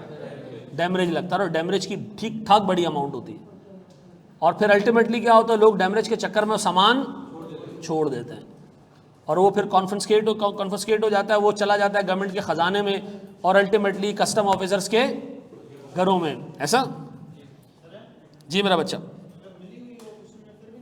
किसमें? Due to delay at the port damage, ना डिले हुआ है ना, डिले चाहे आपकी गलती से हो या गलती से ना हो, अल्लाह की तरफ से हो, बारिश हो जाए, तूफान आ जाए, जलजला आ जाए, आपने डैमरेज की कॉस्ट इन्वेंट्री में ऐड नहीं करनी, एक्सपेंस, लॉस, हाँ लॉस, खत्म, गया पैसा भाई, डूब गया। हाँ मेरे बच्चों, ये सवाल मैं आपको दे रहा हूँ, ये पुराने ज़माने के पास्ट पेपर्स का क्वेश्चन है, ठीक है जी, जब इन्वेंट्री FAR 1 में हुआ करता था।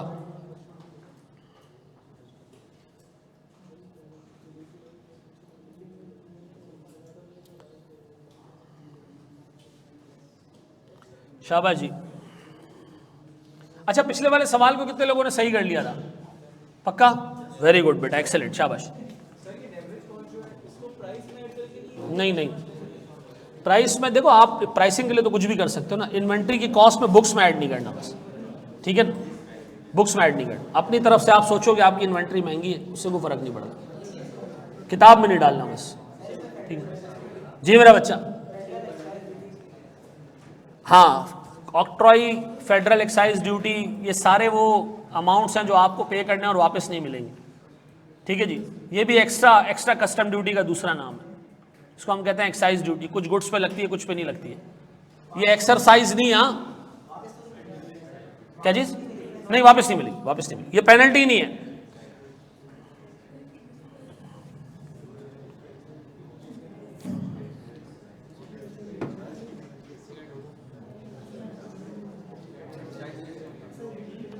अच्छा, ये सोच के काम करना कि कौन सा खर्चे जरूरी हैं वो ऐड करना, ठीक है जी,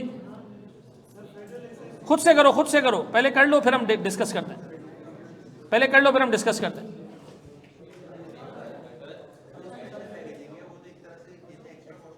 हैं? देखो वो कह रहे हैं सेफ ट्रांसपोर्टेशन के लिए मे भी ज़रूरी हो, तो आप अज्यूम कर ले ज़रूरी है, अनलेस के क्लियर कट। अच्छा देखो, ये सवालात जब पहले ज़माने में आते थे ना, तो ICAP का एग्ज़ाम में कुछ भी डाल देता था, तुम्हारे जो पोर्टल पे क्वेश्चन पढ़े ना, उसमें ऐसी चीज़ें नहीं है, समझ रहे हो मैं क्या कह रहा हूँ? तुम्हारे तो ऑलरेडी क्वेश्चन बने हुए हैं ना, पेपर तो ऑलरेडी बना हुआ है तुम्हारा, कैसे? ICAP ने 3000 MCQs बनाए और उनको एक सिस्टम में डाल दिया, वही सिस्टम आपका क्या करता है, रैंडम बेसिस पे एक का पेपर एक तरह बना दिया, दूसरे का दूसरे तरह बना दिया, ठीक है। तो सवाल जब आएगा ना, तो वेग नहीं होगा, वेग समझ लो जिसमें सब्जेक्टिविटी हो कि यार ये चीज़ डालें या ना डालें, तो सिखा रहा हूँ ना आपको इस वक्त, तो आपको मैं ऐसी चीज़ें डालूंगा जिस पर डाउट हो, लेकिन वहाँ क्लियर होगी चीज़ें, टेंशन नहीं। हाँ जी, जी मेरे प्यारे बच्चों, आम तौर पे अगर एक चीज़ बिल्कुल क्लियरली आपको नज़र आ रही है कि नहीं डालना चाहिए, वही हटाना बस। चलो जी, अब बताओ क्या करें इसमें, इनवॉइस वैल्यू लें, बोर्ड पे देखिएगा दोस्त। यार एक मैं बहुत इंपॉर्टेंट बात तुम्हें बताऊं, एक बहुत इंपॉर्टेंट बात बताऊं, पेपर में ना आपको जो पेपर मिलेगा ना एग्जाम में, ये बात शायद आपको ना बताऊं, वो आपने अकेले ने सॉल्व करना है। इधर तुम टीम बना के सॉल्व कर रहे हो ना, पीछे 8 लोग मिल के, ये नहीं करो यार, 8 लोग मिल के एक सवाल पे टूटे हुए, ये आएगा नहीं आएगा, खुद सोचो ना भाई, हैं? एक बंदे ने खुद करना है तो खुद करने की कोशिश करो, ताकि गलतियां करो और गलती सही हो, फिर तुम्हें जो है वो समझ आएगा, दूसरे से नहीं पूछो। कस्टम ड्यूटी आनी चाहिए, ये आएगा जी कितना, 300, फिर FED कितनी जी? देखो मैं फिर बता दूं, बहुत सारे टाइप की कस्टम ड्यूटीज़ हैं, ठीक है जी, बहुत सारे टाइप की ड्यूटीज़ हैं, एडिशनल ड्यूटीज़, जिसमें गवर्नमेंट ऑफ पाकिस्तान को लगता है कि कंज्यूम करने वाले के पास पैसा बहुत है, वो एडिशनल टैक्स दे सकता है, तो वो क्या करते हैं, उस पर एक्साइज ड्यूटी लगा देते हैं। ये ड्यूटी भी आपको पे करना है और ये वापस आपको नहीं मिलेगी। अच्छा, एक्साइज ड्यूटी जो है वो आप देखते हो बहुत सारी लोकल आइटम्स के ऊपर भी लगी होती है, सिगरेट पे एक्साइज ड्यूटी लगी हुई है, बहुत सारी चीज़ों पे लगी हुई है। ये वो ड्यूटी है जो गवर्नमेंट ऑफ पाकिस्तान को लगता है कि इसका कंज्यूमर कौन है, एक पैसे वाला आदमी है, वो ज़्यादा टैक्स दे सकता है, तो उसके ऊपर लगती है एक्साइज ड्यूटी, ठीक है जी। हाँ जी, सर्विसेज पे भी लगती है भाई। नॉन एडजस्टेबल इनकम टैक्स जी कितना? ये लेना है, लिखा हुआ है नॉन एडजस्टिंग। तो अल्लाह के वास्ते आपने नेचर पे नहीं जाना है, बल्कि किस पे जाना है? नॉन एडजस्टिंग के ऊपर। क्या ये लेना है? हाँ सर, क्योंकि हमने क्या पढ़ा है? नॉन एडजस्टेबल और नॉन रिफंडेबल। चाहे उसके आगे कुछ भी लिखा हो, फिर आपने क्या करना है? अगर यहाँ लिखा होता है एडजस्टेबल इनकम टैक्स तो नहीं लेते। यहाँ क्या लिखा हुआ है? तो कह रहे हैं भाई नॉन एडजस्टेबल, आगे वो लिख दे खोता टैक्स, गधा टैक्स, कुत्ता टैक्स। आपने क्या करना है? ये नॉन एडजस्टेबल को आपने देखना है। डन। क्या करूं सर मैं? कितना बाबू? फिर रिफंडेबल सेल्स टैक्स नहीं सर, रिफंडेबल के आगे वो लिख देता ना रिफंडेबल कस्टम ड्यूटी, तब भी नहीं आता। क्यों? क्योंकि हमने देख चुके हैं कि रिफंडेबल है, रिफंडेबल हमने नहीं लेना। ठीक है। फिर फ्रेट चार्जेस कितने? 60 रुपए। फिर जी इंश्योरेंस एंड ट्रांजिट कितना? Commission paid to clearing agent, अभी मैंने बताया था। क्लियरेंस फी कितने की? फिर जी special packaging for safe transportation. अच्छा सुनो, स्पेशल पैकेजिंग क्या होती है? आपने कोई सामान मंगवाना है, वो शिप पैसे तो नहीं डालेगा ना, उसको पैक करके डालेगा। तो आमतौर पे पैक करने की कॉस्ट जो यहाँ तक लाने के लिए ज़रूरी होती है, आम लाने पेटियों में बंद करके ला रहे हैं, तो ये सारी की सारी कॉस्ट आपने क्या करनी है? ऐड करनी है। ठीक है जी। हम इसको कंसिडर करेंगे कि पैकिंग कॉस्ट जो रास्ते के लिए पैक किया जा रहा है बड़ी बड़ी पेटियों में चीज़ें, ये ज़रूरी कॉस्ट है। अच्छा मुझे बताएं इसकी कितनी बड़ी लिस्ट है कि सर हम याद कर लें? कोई याद करने की ज़रूरत नहीं है। ये तो मैं आपको सिखा रहा हूँ समझाने के लिए। आपके एग्ज़ाम में ब्लैक और वाइट अलग अलग आएंगे, ग्रे एरिया नहीं होगा कोई भी। ठीक है जी। ग्रे एरिया का मतलब है वो सवाल में आपसे पूछेगा which of the following cost should not be included in the cost of inventory. जो नीचे 3 आइटम दिए होंगे ना, उसमें मतलब बिल्कुल क्रिस्टल क्लियर होगा कि क्या डलना है और क्या नहीं डलना। आपके लेवल पर नो सब्जेक्टिविटी। मैं तो पढ़ा रहा हूँ ना, मैं तो आपके कॉन्सेप्ट बना रहा हूँ। मैं आपको 10 चीज़ें ऐसी कराऊंगा जो मुझे लगता है कि क्या है, ज़रूरी है। ठीक है जी। वहाँ आपको जो देगा वो रिफंडेबल, नॉन रिफंडेबल बाकायदा नाम लिख के देगा। सेल्स टैक्स भी नहीं लिखेगा। क्या लिखेगा? रिफंडेबल फलाना टैक्स, नॉन रिफंडेबल फलाना टैक्स। ठीक है जी। आपने क्या लेना है? नॉन रिफंडेबल लेना है और रिफंडेबल नहीं लेना। ऐसा? अब बताओ मैं पैकेजिंग कॉस्ट ले लूं कितने की? अब इसका टोटल घर पे कर लेना। ऐसा 3000। अच्छा जी, ये हमारा दूसरा पार्ट खत्म हो गया। ठीक है जी। अब हम तीसरा पार्ट देखने जा रहे हैं जिसकी आपने हेडिंग डालनी है। क्या चीज़? Conversion cost. कौन सी कॉस्ट? Conversion cost.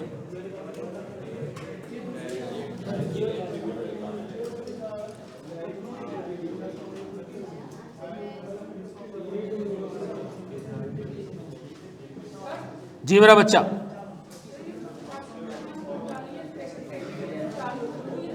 ये हम अज्यूम करेंगे ज़रूरी है।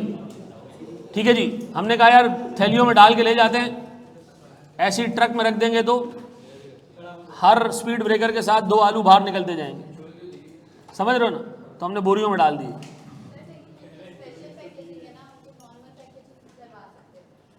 नहीं देखो बेटा, आगे वो क्लियर कर रहा है ना, फॉर सेफ ट्रांसपोर्टेशन। तो ये हमने अज्यूम किया कि क्या है ये। देखो मैं फिर बता दूं, एग्ज़ाम में इस तरह की स्टेटमेंट जिस पे डाउट क्रिएट होना वो नहीं होगा। ऐसा क्यों कह रहे हैं आप? देखो अकाउंटिंग के जितने भी कोर्सेज बने ना, मैं इनकी कमेटीज़ का पार्ट रहा हूँ। तुम्हारे लेवल पर FAR 1 लेवल पर 2 लेवल्स ऐसे हैं जिस पे आपको जजमेंटल चीज़ें नहीं दी जाएंगी, जिसको आपको जज करना पड़े। ठीक है, या वो ब्लैक होगी या वो वाइट होगी। ठीक है जी, इस तरह की चीज़ें। और अगर इनकेस आ गई तो ये नोट कर लो अपने पास, ये आपने क्या करना है, ये लेना है। चाहे वो कहे ordinary packaging for safe transportation, special packaging for safe transportation, very very special packaging for safe transportation. आपने क्या देखना है? Packaging for transportation. बस उसके आगे उसका जो है वो एडजेक्टिव दिया हो कोई सुपरलेटिव डिग्री का, तब भी आपने उसकी वही ट्रीटमेंट करनी है। आपने उसको क्या करना है? ऐड करना है। ठीक है जी, बस इसको नोट कर लो कि पैकेजिंग हमने क्या करनी है? ऐड करनी है। अब जब प्रैक्टिकल लाइफ में जाओगे ना, वहाँ आती है फिर सब्जेक्टिविटी। वहाँ आपको जज करना पड़ता है क्या ये कॉस्ट लें या ना लें। फिर वहाँ फड्डे होते हैं आपके ऑडिटर से, ऑडिटर कहता है नहीं आना चाहिए, आप उसको जस्टिफाई करते हो यार ये ज़रूरी था, ये ऐसा था वैसा था। आपके लेवल पर अभी बिल्कुल बेसिक अकाउंटिंग है, ठीक है जी, बिल्कुल बेसिक बच्चों वाली टुच्ची मुच्ची अकाउंटेंट है, तो ये अकाउंटिंग है तुम्हारी। अभी तुम आगे आओगे, बहुत ज़माने की चीज़ें पड़ी हुई हैं आगे, ठीक है जी। बढ़े आगे। मैं आपको ऑनेस्टली बताऊं, दुनिया का सबसे मुश्किल लेवल सीए का पढ़ाने का कौन सा पता है? Basic level, PRC. उसका रीज़न क्या है पता नहीं? उसका रीज़न ये कि आपके पास जो बच्चा आ रहा होता है वो ए लेवल से आ रहा है, इंटरमीडिएट बैकग्राउंड से आ रहा है, और उनको जो अकाउंटिंग पढ़ाई जा रही है वो उसको ख़त्म हुए हुए भी 20 साल हो चुके हैं। अकाउंटिंग स्टैंडर्ड की अकाउंटिंग और जो आप पढ़कर आ रहे हो अभी FAR 1 में, तो और तुम्हारे दिमाग की जो है वो बत्तियां खुल जाएंगी आपको, यार ये तो मैं अभी पढ़कर आ रहा हूँ, वो मेरा ए लेवल्स का जो वो टीचर जो बाप है सबका उसने पढ़ा है, वो भाई उस बेचारे ने कोर्स के हिसाब से पढ़ा है, वहाँ कोर्स ये राइज है, उससे गलत नहीं पढ़ा है। जो कोर्स में लिखा है, जो आपके लिए, आपके कैम्ब्रिज वालों के लिए एक्सेप्टेबल है, उसने वो पढ़ा है, आप गलत नहीं पढ़ा है। दुनिया चेंज हो चुकी है अकाउंटिंग स्टैंडर्ड्स में, ठीक है जी। बहुत सारी चीज़ों में ए लेवल्स के बच्चे, इंटरमीडिएट वाले बच्चे, नहीं सर ये तो आप ये नहीं, भाई मैं करा रहा हूँ तो थोड़ा सा हौसला रखना, सुकून रखना। कितना टाइम हो गया मुझे? 2006 से नहीं, 15 मिनट नहीं हुए सलीला में। 2006 से लेकर अब तक कितना टाइम हो गया है? 18 साल हो गए। 18 साल, 22-21 साल की एज से मैंने पढ़ाना शुरू किया, चार्टर्ड अकाउंटेंसी में, कोचिंग सेंटरों में नहीं, सीए में। क्योंकि मेरा जो है वो 21 साल की एज में 2 ही पेपर बाकी थे क्वालिफाई करने में, फिर मेरी वालदा का इंतकाल हो गया तो मुझे 1 साल का ब्रेक लेना पड़ा, उसके बाद मैंने वो पेपर दिए, ठीक है जी। मैंने आपको कल बताया था कि मैं पीले स्कूल से आया हूँ जहाँ पर ये पंचायतें नहीं हैं, नर्सरी, मॉन्टेसरी, ठीक है जी। बच्चा अभी फूल को सूंघ के खुशबू बताएगा, फूल का नाम बताएगा, ये वाला चक्कर नहीं है। हम सब कुछ सूंघ के आ गए थे लियारी में, ठीक है जी, सारी चीज़ें हमें पता थी। अच्छा एक बात बताओ, आप एक फैक्ट्री में जाते हो, गौर तो सुनना, गौर तो सुनना अच्छे तरीके से। तो फैक्ट्री में ना, फैक्ट्री में क्या हो रहा होता है? फैक्ट्री में हो रही थी कन्वर्जन, रॉ मटेरियल को फिनिश गुड्स बनाया जा रहा होता है, ऐसा। तो फैक्ट्री के अंदर जो खर्चे हो रहे हैं उसको हम क्या कहते हैं? कन्वर्जन कॉस्ट कहते हैं, ठीक है। अच्छा अब सुनना ज़रा दोस्त, सुनना, मैं बात कर रहा हूँ सारी की सारी कॉस्ट फैक्ट्री की, cost incurred in a factory, ऐसा, या प्रोडक्शन, ठीक है जी। सर एक कॉस्ट होती है डायरेक्ट कॉस्ट, और कुछ कॉस्ट होती हैं क्या कहलाती हैं? इनडायरेक्ट कॉस्ट, जिसको हम आम फैम अल्फाजों में कहेंगे ओवरहेड्स। क्या कहेंगे? ओवरहेड्स। बोर्ड पे देखिएगा दोस्त, अब मैं उसको अच्छे तरीके से एक्सप्लेन करूंगा और फिर मैं आपसे सवाल पूछूंगा। सर इनवॉइस वैल्यू या लिस्ट प्राइस वगैरह किस वजह से दी है? इनवॉइस वैल्यू किस वजह से दी है? अच्छा ये ब्रेकअप किस वजह से दिया हुआ है? गुमराह करने के लिए कि ये लोग 24 लाख ले लें। आपने 24 लाख नहीं लेना, आपने कितना लेना था? 22 लाख, ठीक है जी। अच्छा बोर्ड पे देखें दोस्त, ये जो एग्जामिनर होता है ना, इसकी मिसाल शैतान की होती है, ठीक है। वो आपसे सवाल नहीं पूछ रहा होता, बेकार होता है, आप ये काम कर ले, ये कर ले, आपने नहीं सर ने सिखाया था, सीधे लाइन पे चलना है। देखिए डायरेक्ट कॉस्ट में 2 चीज़ें, गौर से सुनना, बोर्ड पे देखिएगा, एक है डायरेक्ट मटेरियल, एक है डायरेक्ट लेबर। अब सुनना ज़रा दोस्त, अच्छे तरीके से सुनना। मैं गया एक बेकरी के अंदर, ठीक है जी, बेकरी में क्या बन रहे हैं? बिस्किट्स बन रहे हैं, बेकरी में बन रहे बिस्किट्स। एक प्रोडक्ट उठा लेते हैं ना, बेकरी में बन रहे बिस्किट्स। मैंने बिस्किट उठाया और मैंने पूछा इस बिस्किट में कौन कौन सा मटेरियल है? उसने कहा इसमें मैदा है, चीनी है और ऑयल है, इसके अंदर अंडा है, इसके अंदर ये सारी चीजें जो इस प्रोडक्ट में फिजिकली मौजूद हैं, ये सारे का सारा मटेरियल जो इसमें फिजिकली मौजूद है, ये क्या है? डायरेक्ट मटेरियल, रॉ मटेरियल नहीं, क्या चीज? Direct material. अच्छा इस बिस्किट को बनाने के लिए ना डीजल भी इस्तेमाल हुआ है। वो डीजल कहां लगा है? वो डीजल डला है सर भट्टी के अंदर, मशीन के अंदर, जिसने जो है वो इस केक को बनाने में या इस बिस्किट को बनाने में हमें हेल्प किया है। तो इसका मतलब है मटेरियल 2 किस्म के हैं, एक डायरेक्ट है, डायरेक्ट का मतलब जो इसमें मौजूद है, इनडायरेक्ट का मतलब जो इसको बनाने पे लगा तो है लेकिन इसमें मौजूद नहीं है, ऐसा। ये टेबल मेरे सामने, इसमें डायरेक्ट मटेरियल क्या है सर? लकड़ी है, कीले हैं, ठीक है जी, ये लोहे के पीसेज हैं, ठीक है जी, ये लॉक्स हैं, ये सारा क्या है? Direct material. अच्छा, इसको बनाने के लिए सर हमने क्या यूज किया होगा? हमने डीजल डाला होगा सर उस मशीन में जिसमें इसकी कटाई वटाई हुई है, वो सारा क्या है? Indirect material. ये बात समझ आती है? तो डायरेक्ट मटेरियल क्या है? जो फिजिकली ट्रेसेबल है। इनडायरेक्ट मटेरियल जो प्रोडक्ट बनाने पे लगा तो है लेकिन फिजिकली अंदर मौजूद। ऐसा तो नहीं है ना कि आपने एक बिस्किट को जो है वो बाइट लगाया तो अंदर से डीजल निकल रहा है, नहीं ऐसा नहीं है, लेकिन डीजल इस्तेमाल हुआ है इसको बनाने में। तो मुझे बताएं सर, डायरेक्ट मटेरियल वो है जो फिजिकली प्रेजेंट है।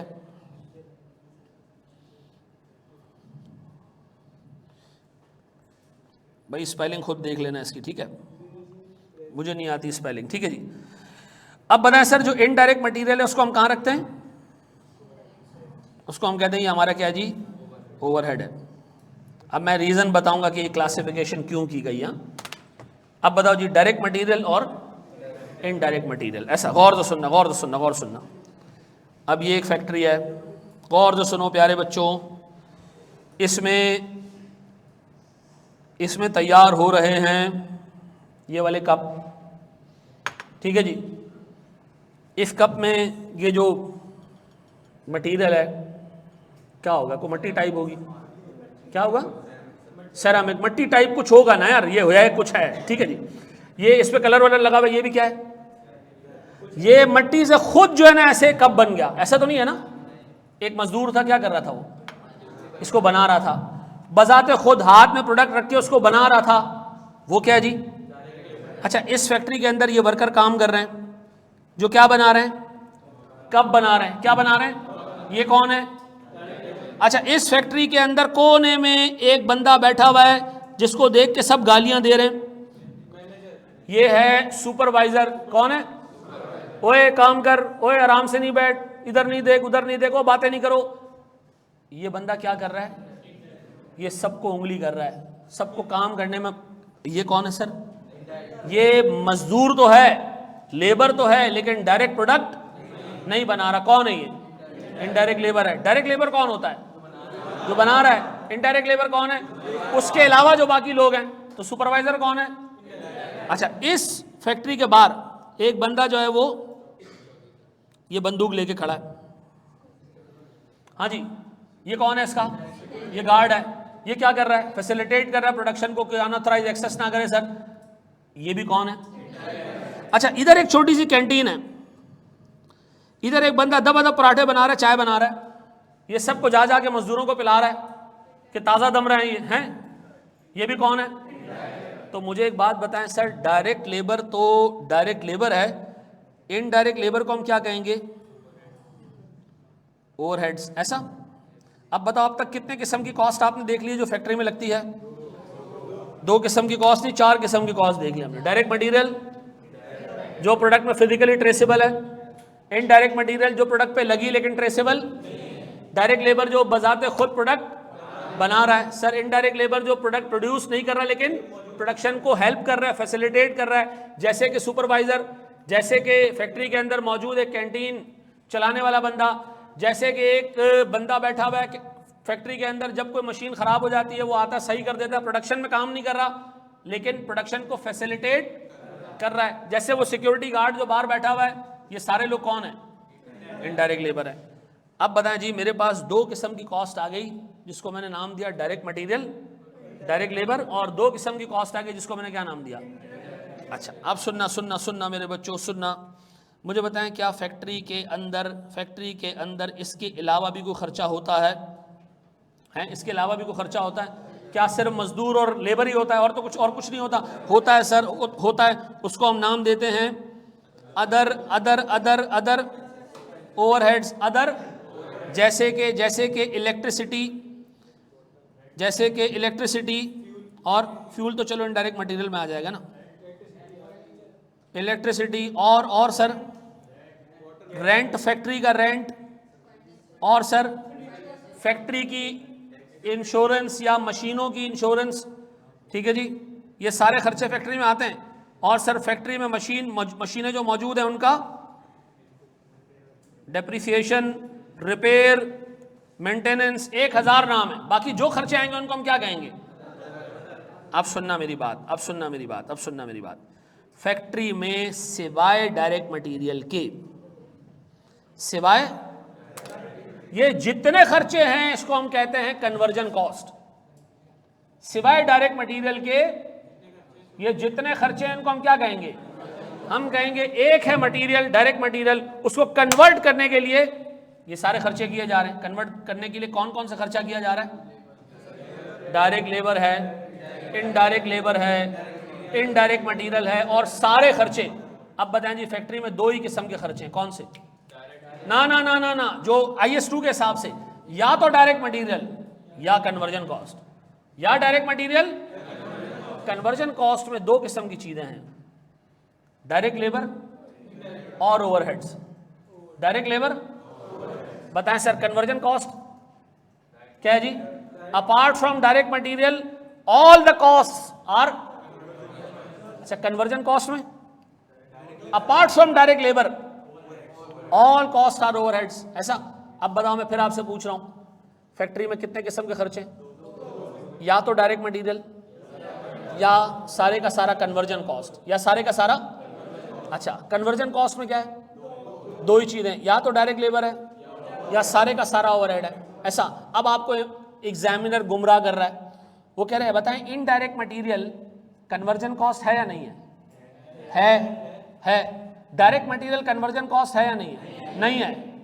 या तो कॉस्ट डायरेक्ट मटेरियल है या कन्वर्जन कॉस्ट है, या तो कॉस्ट डायरेक्ट मटेरियल है या कन्वर्जन कॉस्ट है। कन्वर्जन कॉस्ट में क्या क्या आता है? डायरेक्ट लेबर भी आता है, ओवरहेड्स भी आते हैं। ओवरहेड्स में क्या क्या आता है? इनडायरेक्ट मटेरियल भी आता है, इनडायरेक्ट लेबर भी आता है और बाकी सारे खर्चे आते हैं। अब मैं आपसे दोबारा पूछ रहा हूं, फैक्ट्री में टोटल कितने खर्चे होते हैं? दो, या डायरेक्ट लेबर या सारे कन्वर्जन कॉस्ट। कन्वर्जन कॉस्ट में क्या क्या आता है? अच्छा, अब सुनो सुनो सुनो, अब मैं इसका टेबल दोबारा बना रहा हूं। मैं कह रहा हूं फैक्ट्री में दो ही खर्चे हैं, या डायरेक्ट मटेरियल है या मनुष्यों कन्वर्जन कॉस्ट है। ठीक है जी, कन्वर्जन कॉस्ट में दो ही चीजें हैं, या डायरेक्ट लेबर है या क्या है? ओवरहेड्स है। ओवरहेड्स में तीन चीजें हैं, ओवरहेड में तीन चीजें, इनडायरेक्ट मटेरियल, इनडायरेक्ट लेबर और अदर प्रोडक्शन ओवरहेड्स, ऐसा है। ये बात समझ आएगी? अब बताओ, एग्जामिनर आपसे पूछ रहा है कि कन्वर्जन कॉस्ट में डायरेक्ट लेबर आता है, क्या जवाब दोगे? हाँ मनुष्यों, कन्वर्जन कॉस्ट में डायरेक्ट लेबर आता है। क्या कन्वर्जन कॉस्ट में फैक्ट्री का रेंट आता है? हाँ आता है। क्या कन्वर्जन कॉस्ट में डायरेक्ट मटेरियल आता है? नहीं आता, ऐसा है। अब बताओ, क्या ओवरहेड्स के अंदर डायरेक्ट मटेरियल आता है? नहीं आता। क्या ओवरहेड्स के अंदर डायरेक्ट लेबर आता है? ओवरहेड्स के अंदर क्या आता है? सर सारे इनडायरेक्ट मटेरियल, इनडायरेक्ट लेबर और अदर ओवरहेड्स, ऐसा है। अब अगर आपको बेटा ये चार्ट नजर आ रहा है ना, तो इसी चार्ट से आपको दो MCQs पेपर में नजर आएंगे। बताओ ये क्या है और ये क्या है? हाँ जी, फैक्ट्री में दो किस्म के खर्चे हैं, कौन से? डायरेक्ट मटेरियल और sir conversion cost. Conversion cost दो किस्म के, डायरेक्ट लेबर और अदर ओवरहेड्स, ऐसा। अच्छा ओवरहेड्स, अच्छा ओवरहेड्स में क्या क्या है? इनडायरेक्ट मटेरियल भी, इनडायरेक्ट लेबर भी और अदर ओवरहेड्स भी, ऐसा है। ये पहले तसल्ली से, सुकून से, आराम से इसको लिखो, 2-3 मिनट लगाओ, फिर मैं आगे बढ़ता हूँ। ठीक है जी, आप ये वाली ड्राइंग ही बना लो यार।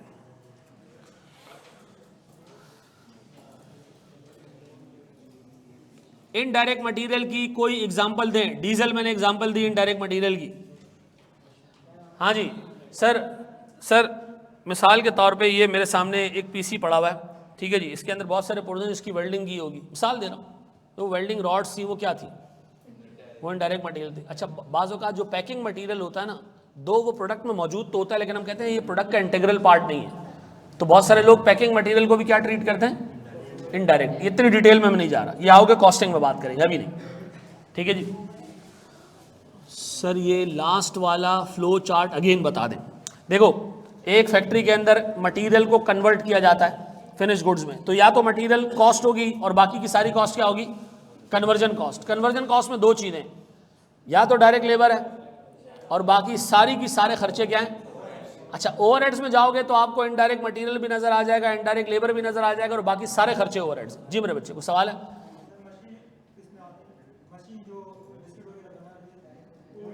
देखो मशीन कोई कॉस्ट नहीं है, मशीन तो एक एसेट है ना। मशीन पे जो खर्चा आएगा ना, मशीन पे जो फ्यूल का खर्चा आ रहा है वो इनडायरेक्ट मटेरियल है।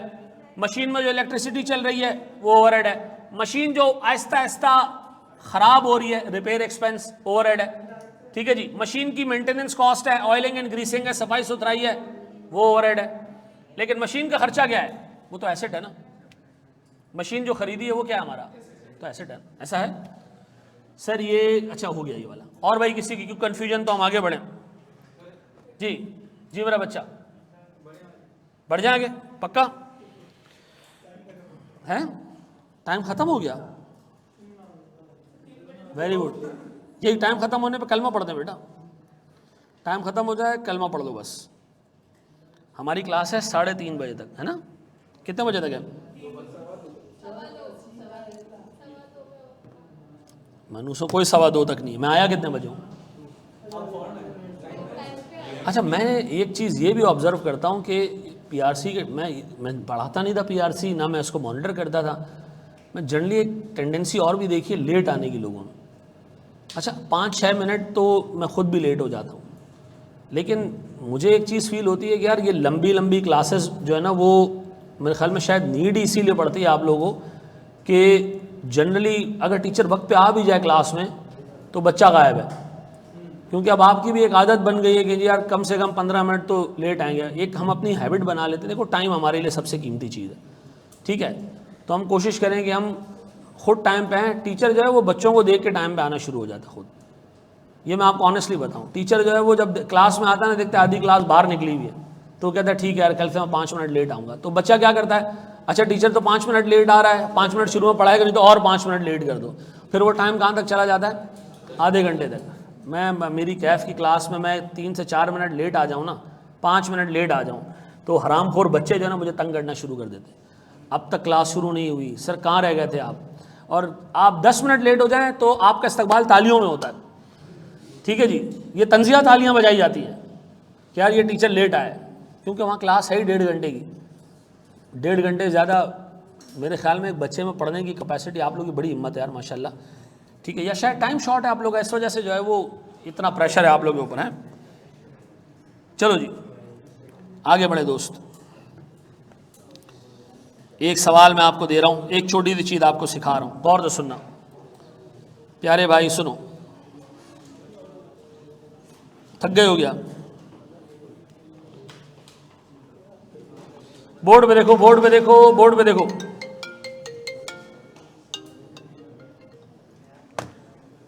ये हमारे पास 3 डब्बे हैं। यहां पड़ा हुआ है रॉ मटेरियल। यहां क्या पड़ा हुआ है? इस जगह को क्या नाम देंगे हम? वेयर हाउस है सर, सीधी बात है, गोडाउन है हमारा। यहां हो रही है प्रोडक्शन। Very good sir. ये क्या है जी? अच्छा जी, यहां क्या है जी? यहाँ फैक्ट्री से गुड्स जब बन जाती हैं, यहाँ के स्टोर हो जाती हैं, फिर आहिस्ता आहिस्ता हम यहाँ से बेचते हैं। यहाँ पड़ी हुई है फिनिश गुड्स। तो ये भी क्या है? गोडाउन है यहाँ। अच्छा इन 2 वेयर हाउसेज में फ़र्क क्या है? एक जगह पे रॉ मटेरियल पड़ा है और एक जगह पे। अच्छा अब सुनिएगा दोस्त, आपने 2021 में इस कंपनी का चार्ज संभाला, ठीक है जी? क्या संभाला? चार्ज संभाला। अब 2021 की 1 जनवरी है, आप फैक्ट्री के विजिट में, इस पूरे सेटअप के विजिट में आप गए सबसे पहले कहां पर? वेयर हाउस में गए। आपको नजर आया इधर मटेरियल पड़ा है, क्या पड़ा है? आपने कहा जी ओपनिंग रॉ मटेरियल। यहां पड़ा हुआ था जी 50,000 रुपए का रॉ मटेरियल। कहां पर पड़ा हुआ था? इस वेयर हाउस में। आपने कहा अच्छा 50,000 का मटेरियल है। उसने कहा सर लास्ट ईयर खरीदा था, बच गया था, इस साल इस्तेमाल हो जाएगा। कहां इस्तेमाल होगा? प्रोडक्शन में इस्तेमाल होगा। आप गए फैक्ट्री में, फैक्ट्री में आपने देखा कुछ इनकम्प्लीट यूनिट्स पड़े हुए थे। क्या पड़े हुए थे? अभी बन रहे थे, कंप्लीट नहीं हुए थे, साल खत्म हो गया था लास्ट ईयर। मैं तो आज आया हूं ना, तो मैंने देखा जी फैक्ट्री के अंदर बहुत सारी जो है वो इनकम्प्लीट चीजें पड़ी हुई हैं। अज्यूम करो मोबाइल्स हैं, इनकम्प्लीट मोबाइल्स पड़े हुए हैं। पहले वाले वेयर हाउस में क्या था? इसकी स्क्रीन अलग पड़ी हुई थी और बाकी के पुर्जे अलग अलग पड़े हुए थे, रॉ मटेरियल था। फैक्ट्री में क्या पड़ा हुआ है? कुछ इनकम्प्लीट मोबाइल हैं, कुछ कम कंप्लीट हुए, कुछ बहुत ज्यादा कंप्लीट हो गए, लेकिन अभी मुकम्मल कंप्लीट। इसको हम क्या नाम देते हैं? Work in. आपने कहा यार इस फैक्ट्री में सारा सामान कितने का है? उन्होंने कहा सर 70,000 रुपए का सामान पड़ा हुआ है इस वक्त। आपने कहा अच्छा अच्छा, ये कब मुकम्मल होगा? उसने कहा सर 2021 में मुकम्मल हो जाएगा। आज क्या तारीख है? 1 जनवरी 2021। मैं कौन हूं? इंचार्ज हूं सर इस कंपनी का। मैंने सबसे पहले क्या किया? वेयर हाउस गया। क्या पड़ा हुआ था वहां पे? मैं फिर कहां गया? वहां भी क्या पड़ा हुआ था? WIP। अच्छा मैं आगे गया, जबरदस्त किस्म के सर आईफोन पड़े हुए थे वेयर हाउस में। मैंने कहा यार ये टाइट पड़े हुए, ये बिके क्यों नहीं अब तक? उसने कहा सर बिक जाएंगे, ऐसे नहीं होता कि यहाँ फैक्ट्री से निकला और बंदा थैली लेके खड़ा है, ऐसा नहीं होता, ये बना के हम रखते हैं फिर आराम से बिकता है। यहाँ भी क्या पड़ा है? स्टॉक। किस चीज़ का? सर यहाँ पर स्टॉक पड़ा हुआ था कोई 90,000 रुपए का। मैंने कहा यार इतना सारा सामान हमारे पास पड़ा हुआ है, क्या क्या पड़ा हुआ है? रॉ मटेरियल पड़ा हुआ है, और क्या पड़ा हुआ है? WIP पड़ा हुआ है, और क्या पड़ा हुआ है?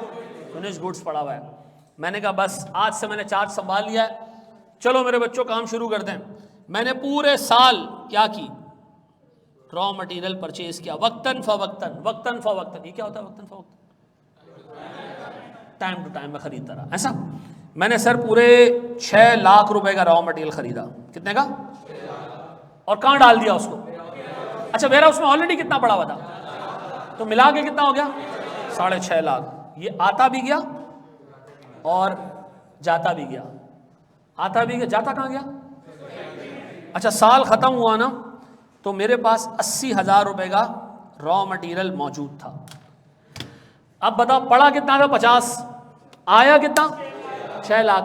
निकला कितना ये नहीं पता मुझे, लेकिन बच कितना गया है? बाकी कहां गया? बाकी हमने फैक्ट्री में डाल दिया होगा, ऐसा। बाकी हमने क्या किया होगा? पड़ा कितना था शुरू में? 6 लाख का और आ गया, कितने हो गए? 6.5 लाख। अगर साल में 80 पड़े में तो बाकी कहां गया? फैक्ट्री को इशू हो गया। ये बता सकते हो फैक्ट्री को कितना इशू हुआ? 5 लाख। इसको हम नाम दे रहे हैं रॉ मटेरियल कंज्यूम्ड। क्या नाम दे रहे हैं?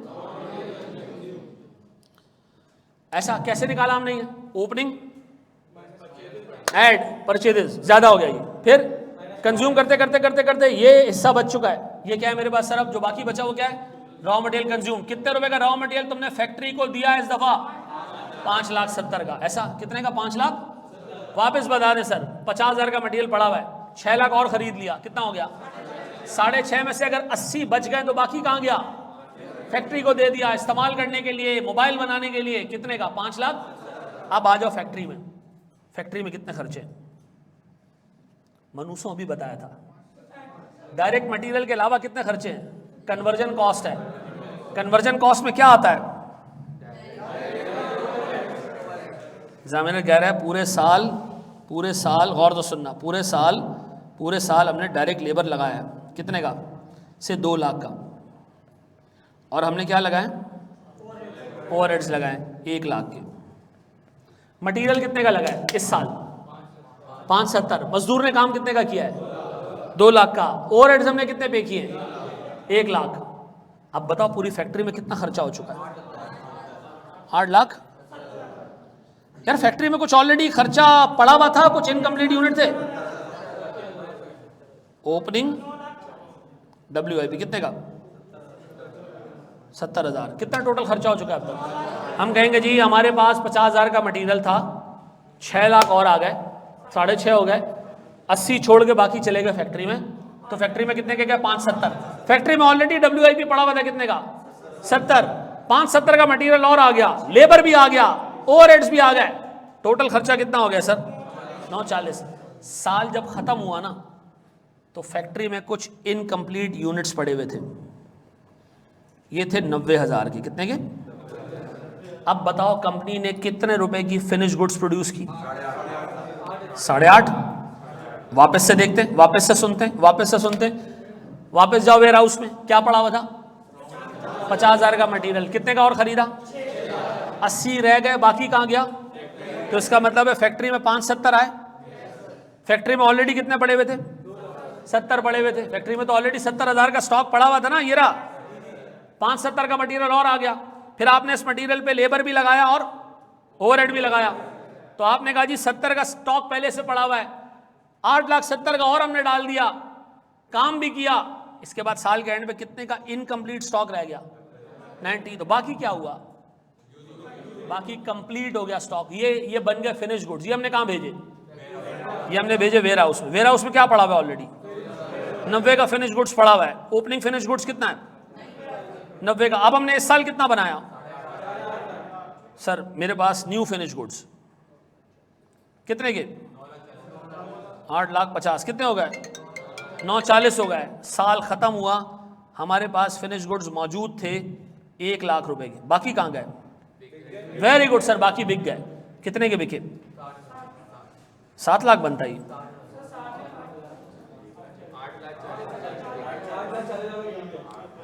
अब वापस से फिर हम घुसते हैं कहां पर? रॉ मटेरियल के वेयर हाउस में। क्या पड़ा हुआ है? खरीदा कितना? 6 लाख। बच कितना गया एंड में? तो 570 को मैं क्या नाम दूं? Raw material consumed. क्या नाम दूं? ये कहां चला गया? फैक्ट्री में चला गया। फैक्ट्री में और कोई खर्चा और कोई मटेरियल था पहले का? हाँ, 70 पहले का पड़ा हुआ था। फिर मैंने सर इन सब पे लेबर भी लगाया, ओवरहेड भी लगाया, तो मेरा खर्चा बहुत ज़्यादा हो गया। लेकिन सर जब फैक्ट्री मैंने साल के एंड पे देखी तो उसमें 90,000 का स्टॉक पड़ा हुआ था। बाकी का सारा स्टॉक फैक्ट्री से निकल के कहाँ चला गया? बताओ, कोई मुझसे पूछे कितने रुपए का अमाउंट वेयर हाउस गया है तो मैं क्या जवाब दूँ? 5.5। इसको मैं नाम दूंगा cost of goods manufactured. Cost of goods manufactured, या इसको आप कह लें फिनिश गुड्स प्रोड्यूस्ड। क्या नाम? अब बताओ, पहले से कुछ फिनिश गुड्स पड़े हुए थे सर, और कितने आए? 850 के। बाकी एक रह गए, 1 लाख साल के एंड पे रह गए, तो बाकी कहां गया? इसको मैं नाम दूंगा कॉस्ट ऑफ गुड्स।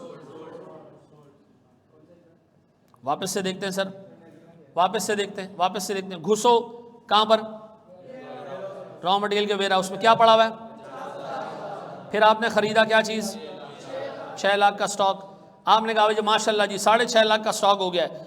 पूरे साल स्टॉक निकलता रहा। साल के एंड में बच गया जी 80। कितने का स्टॉक निकल गया? 570। कहां चला गया? ये चला गया फैक्ट्री में क्या पड़ा हुआ था? ओपनिंग WIP कितने का? इसमें और आया क्या चीज? Raw material consume. कितने का? आपने कहा जी मैं इस पे लेबर लगाऊंगा। कितने का? मैं इंशाल्लाह मजदूर लगा के इसको फिनिश करने की कोशिश करूंगा। और क्या लगाऊंगा? ओवरहेड्स लगाऊंगा। कितने के? सर मैंने पूरे साल में अल्हम्दुलिल्लाह ठीक ठाक खर्चा किया। कितना मिला जुला के? ये कितना बनता है टोटल? ये कितना बनता है टोटल? ये कितना बनता है टोटल? 9। मैं कह रहा हूं जी साल के एंड में मेरे पास कुछ इनकम्प्लीट स्टॉक रह गया। कितने का? 90,000 का। तो बाकी कहां गया?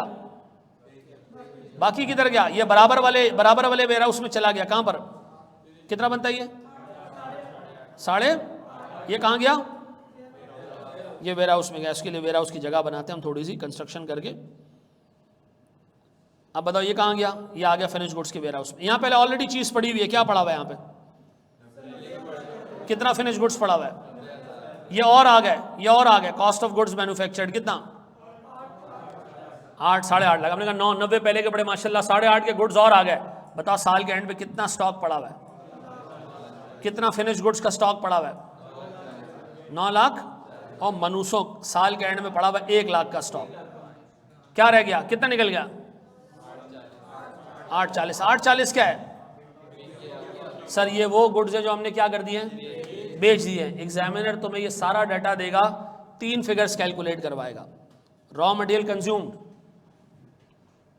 Cost of goods manufactured, cost of goods sold, cost of goods manufactured, cost of goods.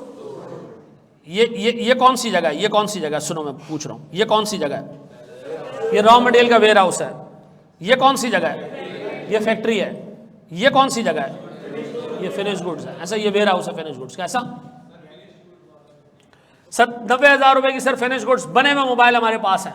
इस साल हमने और कितने के मोबाइल बनाए? 850 के। और साल के एंड में 1 लाख के मोबाइल बच गए, तो बाकी कहां गए? बाकी बिक गए होंगे। ऐसा वापस से पूछ रहा हूं सर, सबसे पहले हम कहां घुसे? कौन से वाले?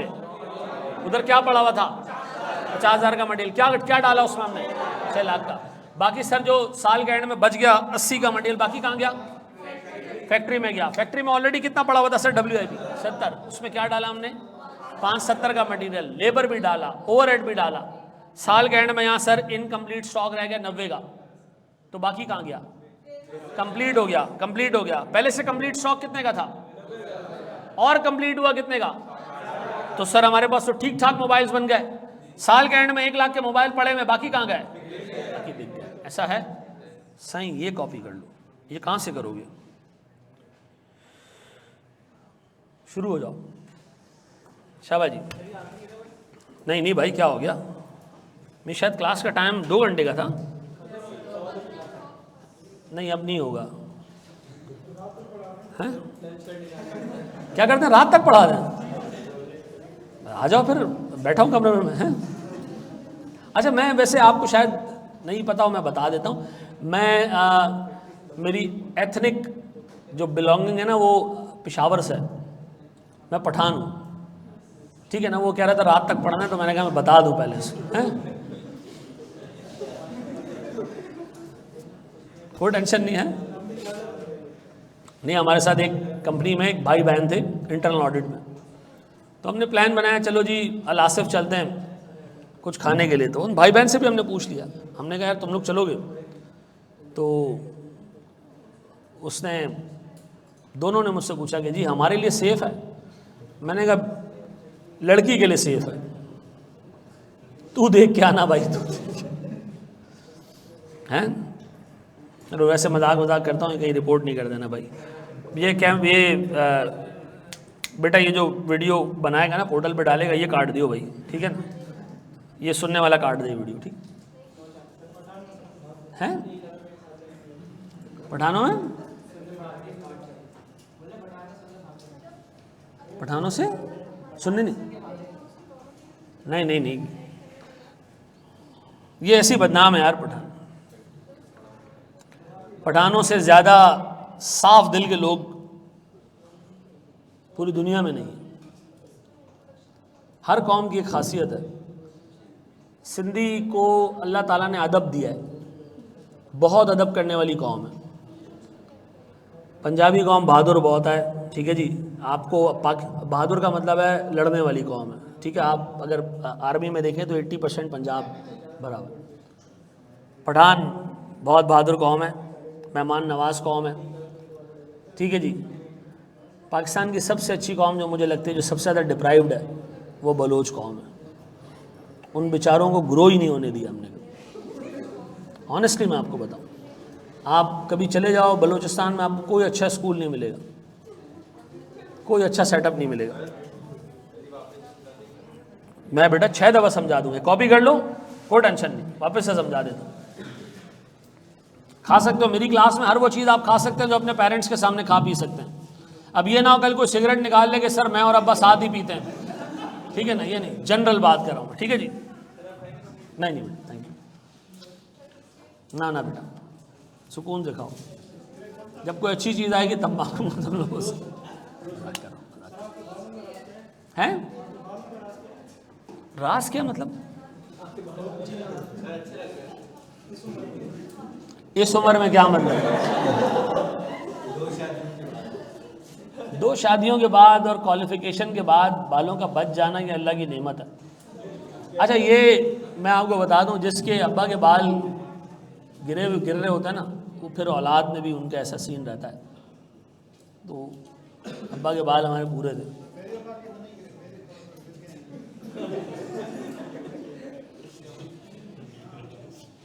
ये तुम्हारा में भी यहाँ का है, जो कराची में बंदा आ जाता है तो फिर हो सकता है कि वहाँ ना गिरे, यहाँ गिरे। अब मुझको कोई रीज़न पता नहीं है भाई, ठीक है जी, होगा कोई ना कोई रीज़न, लेकिन अक्सर चार्टर्ड अकाउंटेंट्स के बाल गिर जाते हैं। टेंशन इतनी होती है ज़िंदगी में। चार्टर्ड अकाउंटेंट वो स्पीशी है जो अल्लाह की नेमतों का शुक्र अदा नहीं करता। जब मैं आपको फैक्ट बता रहा हूँ, इतने मटीरियलिस्टिक होते हैं हम। मैं पिछले दिनों, मुझे मेरी फेसबुक की किसी पोस्ट पे एक बंदे ने आके कमेंट किया, और कमेंट बड़ा अजीब लैंग्वेज में था, कैसा है अहमद। तो मुझे ये पता चल गया ये कोई स्टूडेंट नहीं है, ना कोई दोस्त यार है, ये कोई अलग ही मखलूक है। खोला तो मैं स्कूल का फ्रेंड, 1999 में मैंने मैट्रिक किया, 99 में, वो मेरे स्कूल का दोस्त निकला। तो खैर उससे बात शुरू हुई, फिर एक और दोस्त का नंबर निकाला हमने, फिर एक और दोस्त का नंबर निकाला, शक्लें ही भूल गए थे हम। कोई हमने 16-17 लोग जमा कर लिए, ग्रुप बना दिया। और कल हमने जो है वो एक जगह मीटअप रखा। हमने कहा यार बोर्ड बेसन पे मिलते हैं जहाँ सबके लिए एक्सेस। मैं खुदा की कसम खा के कह रहा हूँ, मेरे वो लियारी के स्कूल के दोस्त, पीले स्कूल के दोस्त, वो बेचारे वो आए, यकीन करो मैं उनके साथ बैठा, मैं उनसे कल बहुत सारी चीज़ें सीख के गया कि इंसान कम वसाइल में ज़िंदगी में खुश कैसे रहता है। हमारी तो यार मतलब पेट ही नहीं भरता ना। चार्टर्ड अकाउंटेंट तो कहता है कि यार बस आए ही आए। नहीं, मैं आपको ऑनेस्टली बताऊं, मेरी बेटी ने उस दिन मुझे ऐसा चुप कराया ना एक डायलॉग पे, तो मैं चुप हो के बैठ गया। मैं उसने कहा कि कुरान की एक आयत है, कुल्लु नफ्सुन ज़ायक़तुल मौत। मैंने कहा बिल्कुल है, बिल्कुल कुरान की आयत है ये। कुरान की आयत है ना बाबा, हदीस सुनिए ना, कुरान की आयत है ना। मैंने कहा बिल्कुल कुरान की आयत है, अल्लाह के नबी की हदीसें भी उसके ऊपर बहुत सारी हैं, लेकिन ये कुरान की आयत है। उसने कहा मौलाना रूमी ये कहते हैं, मेरी बेटी मुझे बता रही है 15 साल की, कि मौलाना रूमी ये कहते हैं कि हर नफ्स ने मौत का जायका तो चखना है, ज़िंदगी का जायका बहुत कम लोग चखते हैं। और ज़िंदगी का जायका चखना क्या है कि आप जो कमा रहे हो ना उसको सुकून से बैठ के खा भी सको, ज़िंदगी एंजॉय भी कर सको। बहुत सारे बुजुर्ग ये कहते हैं जिसकी ज़िंदगी का 25% हिस्सा ट्रैवलिंग में ना निकला उसकी कोई ज़िंदगी ही नहीं है।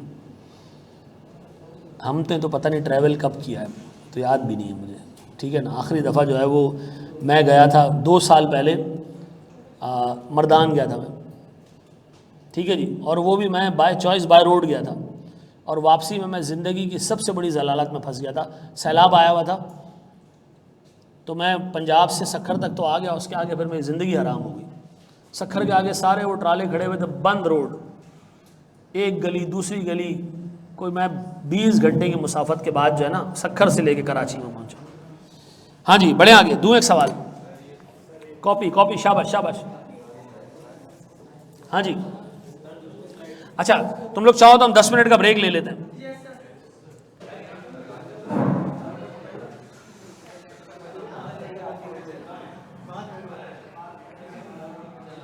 चलो जी, आ जाओ मेरे बच्चों। हाँ जी, बैठ जाओ बैठ जाओ बैठ जाओ।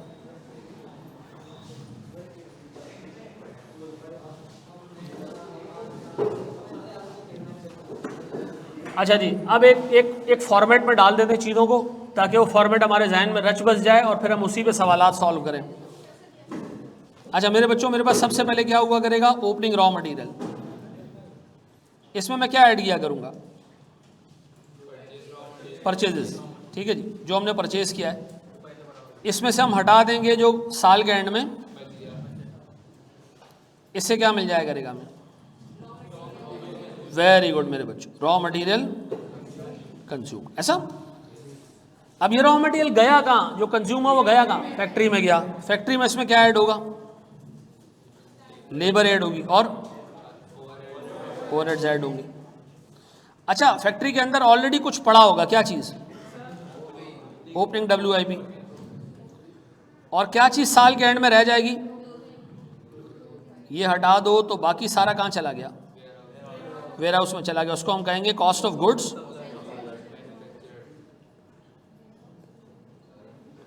फिनिश गुड्स के वेयर हाउस में चला गया। ऐसा इसमें हम क्या ऐड करेंगे,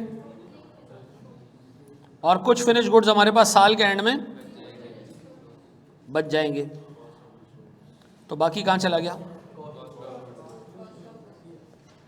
अब मैं आपको दे रहा हूँ एक क्वेश्चन, अगर ये क्वेश्चन मेरे बच्चों आपसे सॉल्व हो रहा है ना, तो मैंने आपको कहा था कि कल की क्लास तक हम उस लेवल तक आ जाएंगे जहाँ हमारे पास कॉस्ट का कंपोनेंट खत्म हो जाएगा, 20% हमारा जो है वो स्टैंडर्ड खत्म हो जाएगा। ये सवाल मैं आपको दे रहा हूँ,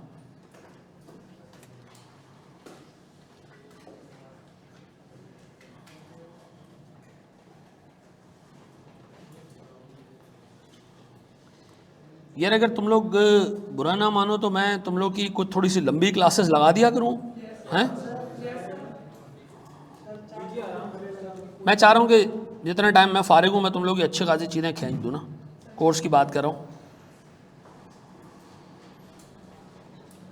हाँ जी जी, question number 8A, raw material आपके पास है, परचेज आपको दी हुई है, क्लोजिंग रॉ मटेरियल आपको दिया हुआ है, वो कह रहा है बताओ कितना रॉ मटेरियल कंज्यूम हुआ। शाबाश निकालो, पहले 8A करो।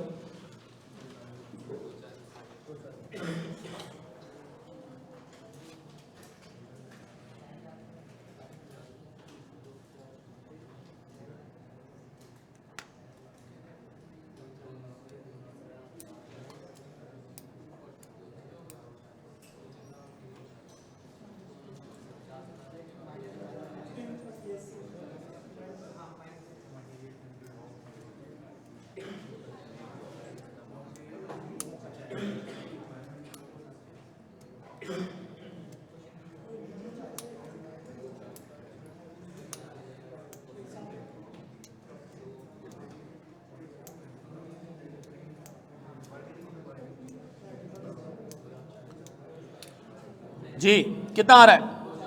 अच्छा, अब हम यहाँ से लेते हैं जी ओपनिंग रॉ मटेरियल कितना भैया? 40,000। परचेजेस कितना जी? तो ये तो 2,90,000 का स्टॉक हो गया सर। साल के एंड पे हमारे पास बच गया 50 का, तो बाकी कहाँ गया? बाकी फैक्ट्री में चला गया, कितने का? 2,40,000। अब वो कह रहे भैया 2,40,000 लेकर आए हो आप, आपके पास ओपनिंग WIP इतना है, रॉ मटेरियल कंज्यूम 2,40,000 का है, और आपने लेबर लगाया और आपने लगाए 2 ओवरहेड्स, वेरिएबल और फिक्स्ड। ये क्या होते हैं? मैं नहीं डिस्कस कर रहा। इसके आगे लिखा है प्रोडक्शन ओवरहेड्स। प्रोडक्शन ओवरहेड्स आप इन दोनों को मिला दें फिल वक्त, ठीक है। ये क्या है? सारे खर्चे। ये कौन सा खर्चे? जो डायरेक्ट मटेरियल डायरेक्ट लेबर के अलावा है। अच्छा, फिर साल के एंड में कितना WIP रह गया? तो बाकी क्या हो गया होगा? कंप्लीट हो गया होगा। निकालें ज़रा, शाबाश। कैसे शुरू करूं? शुरू कैसे करूं इसको? यहां से कैसे शुरू करूं? आप ले लें जी रॉ मटेरियल कंज्यूम्ड कितने का? 2,40,000। फिर आपने क्या किया? लेबर लगाया कितने का? 1,51,000। फिर आपने लगाए ओवरहेड्स कितने के? ना ना ना, दोनों मिला के 90। अब बताओ, कुछ ऑलरेडी पड़ा हुआ था फैक्ट्री के अंदर?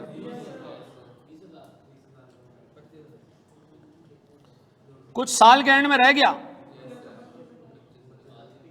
कितना? तो बाकी कहां चला गया? बाकी सर वेयर हाउस चला गया। कितना? कॉस्ट ऑफ गुड्स मैन्युफैक्चर्ड कितना? 4 लाख। अच्छा, अब नीचे आ जाओ, नीचे आ जाओ। अब बताओ सर, हमारे पास ओपनिंग फिनिश गुड्स पड़ा हुआ है कितने का? 70 का। इस साल नए फिनिश गुड्स आए कितने के? बताओ साल के एंड पे रह कितना गया? तो बाकी कहां गया? बाकी बिक गया कितने का? 443,000। अब मुझे एक एक करके इसको दोबारा देखते हैं। मुझे बताओ कितने का रॉ मटेरियल पड़ा हुआ था? रॉ मटेरियल पड़ा हुआ था 40,000 का। फिर आपने परचेज किया कितने का? 2.5 लाख का, तो हो गया 290। क्लोजिंग में कितना रह गया? तो बाकी क्या हो गया? बाकी फैक्ट्री चला गया, कंज्यूम हो गया, फैक्ट्री का पार्ट बन गया। फैक्ट्री में 2,40,000 का रॉ मटेरियल आया, लेबर आया, फिर ओवरहेड्स आया। साल के स्टार्ट पे फैक्ट्री में इतना पड़ा हुआ था, साल के एंड पे इतना रह गया, तो बाकी का क्या हुआ? वेयर हाउस में चला गया। वेयर हाउस में पहले से कितना पड़ा हुआ था और कितना आया? क्लोजिंग में कितना बचा और बाकी का क्या हुआ? बाकी बिक गया सर। ऐसा। अब आपने, मैं आपको इस पे सवालात 2 और करा रहा हूं ताकि आपका हाथ इस पे पक्का हो जाए, ठीक है जी? शाबाश, कॉपी कर लें इसको। कर लिया? एक सवाल और दे दूं? बाकी लोगों ने भी कर लिया? बहुत तेज चल रहे हो भाई। अच्छा, ये PDF की जिम्मेदारी हमने किसकी लगाई थी? हसन जावेद। ये पुराने एक सिंगर भी थे ना, हसन जावेद, हैं? इन्ना लिल्लाहि व इन्ना इलैहि राजिऊन। कोई मसला नहीं है सर। बोर्ड पे देखिएगा दोस्त, सवाल दे रहा हूं मैं थोड़ा सा मुश्किल। Opening raw material 50,000, opening WIP 60,000 opening finish goods 75,000 closing raw material 70,000 closing WIP 50,000 closing finish goods 1,00,000 रुपए labour 1.5 lakh purchases 5 lakh overheads 2,10,000 मुझे आपने निकाल के देना है सबसे पहली चीज़ क्या चीज़ रॉ मटेरियल कंज्यूम दूसरी चीज़ कॉस्ट ऑफ गुड्स मैन्युफैक्चर्ड क्या होता है कॉस्ट ऑफ गुड्स मैन्युफैक्चर्ड कितने रुपए की गुड्स फैक्ट्री से वेयर हाउस गई तीसरा क्या चीज़ मुझे तीनों निकाल के दो शाबाश और ये अगर किसी ने निकाल लिया तो इसका मतलब है अब तक की सिखाई गई चीज़ों में उसको काफ़ी सारी चीज़ें समझ आ गई शाबाश जी मेरा बच्चा परचेज है रॉ मटेरियल की परचेज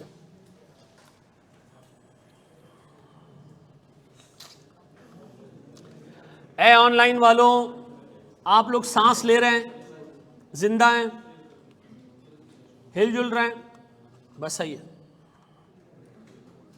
दुनिया की सबसे सुन अवाम PRC की ऑनलाइन अवाम कुछ नहीं पूछते जिंदा लाशें हैं यहां तो चलो क्लास में फिर पूछ लेते हो तुम लोग वहां तो भी जी मेरा बच्चा